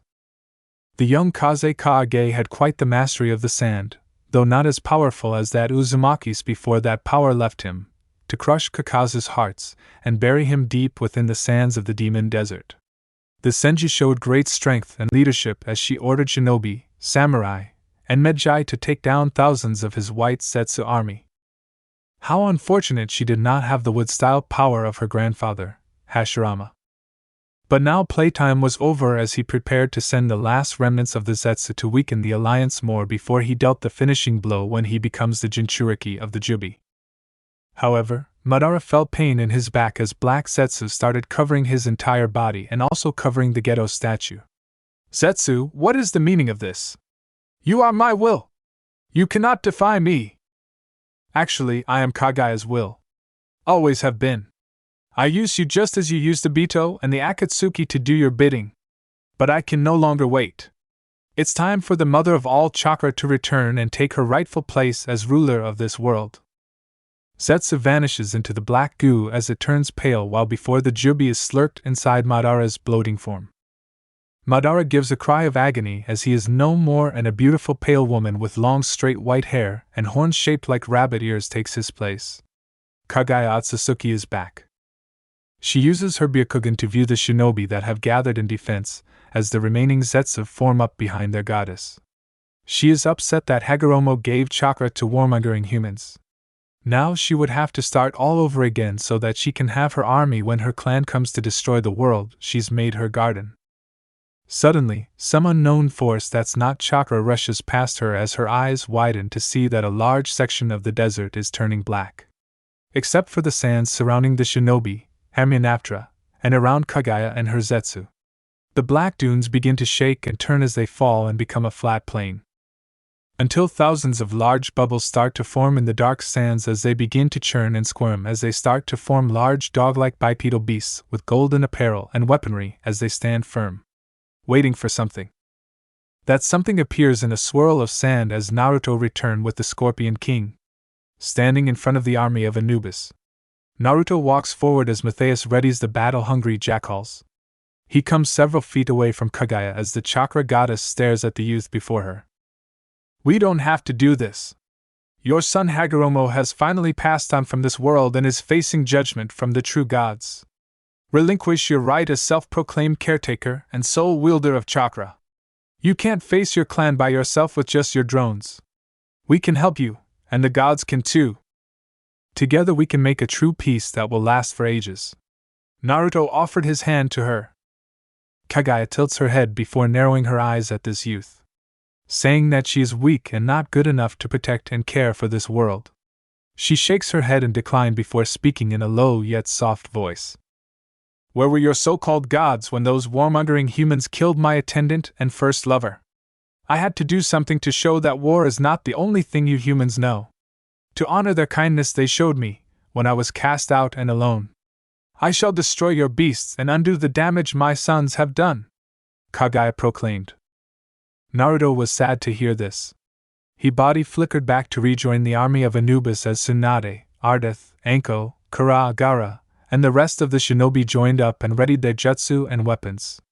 With a mighty cry, Naruto raises his weapon in the air as the shinobi and Anubites join chorus and roar in defiance against Kaguya. Kaguya does not roar back as she flares her power as she empowers her Zetsu so that they double their numbers and size, some turning into wood-like beasts as they roar back. Matthias winks at Tsunade, who rolls her eyes as they look to Naruto to give the command. Naruto steels himself as he gives the battle cry. Haku Masanti! The army of Anubis rushes forward with Naruto, and the Scorpion King leading the charge, and the shinobi and Medjai running along in the mix. The Zetsu react as they too charge at them with Kaguya floating back and standing tall as if she had already won. It was an epic start of the battle as the two sides crashed into one another. Epilogue. After a vicious campaign that lasted for many days and nights, Kaguya was struck down when Naruto dealt the finishing blow with the spear of Osiris in her third eye. The army of Anubis wiped out the remaining Zetsu, along with the rebellious shinobi of Kumo and Iwa. Like a dark tsunami, they came crashing down on them and washed the remnants to and fro. Naruto rebuilt Uzashio, while having it join with Suna as the lands of wind and fire became one. With the help of a political marriage to the sister of the Kage, Mei Terumi also gained a marriage alliance with Yuzu while letting Kiri keep its independence. Such a sly crocodile. Konoha was rebuilt and led by the new monkey sage Konohamaru, the seventh Hokage that would come to be known as the wise baboon of the leaf. He trained under Naruto, who was getting accustomed to leading Uzashio and appeasing and loving all his wives and soon-to-be children, including Kurenai, who became the Uzukage's assistant. Naruto promoted freedom of religion, while the main belief stayed to be the Shinto while also respecting the other gods. He kept up his chakra training and Uzumaki skills, preparing for the day when the Akatsuki clan would invade. Ardith Bey and Shizune had a son named Horus. Horus grew to become the new leader of the Medjai that protected the ruler of Yuzu and her people. Shizune-sensei, Tsunade, retired and became a real legendary healer, after learning some of the healing art secrets that Naruto had learned in his own life. She also married Matthias, and the two were now teaching and training their 2 sons and 3 daughters. Naruto kept his word at releasing the Biju. After killing Kaguya, the imprisoned Biju were freed and were given realms of their own, that could allow humans to enter when the Biju allowed it, or the gods. Except for Kuranatiri, who stayed by Naruto's side, having given up her Biju title and became a priestess of Inari. Now the elemental nations have 8 Biju guardians along with the Uzumaki Empire to protect it from foreign dangers, creating peace that will last for more than 100 years. The end. Alright, that's it for today's video, guys. Let me know in the comments section how was the story, and also don't forget to like, share and subscribe. I will meet you in another video. Peace out.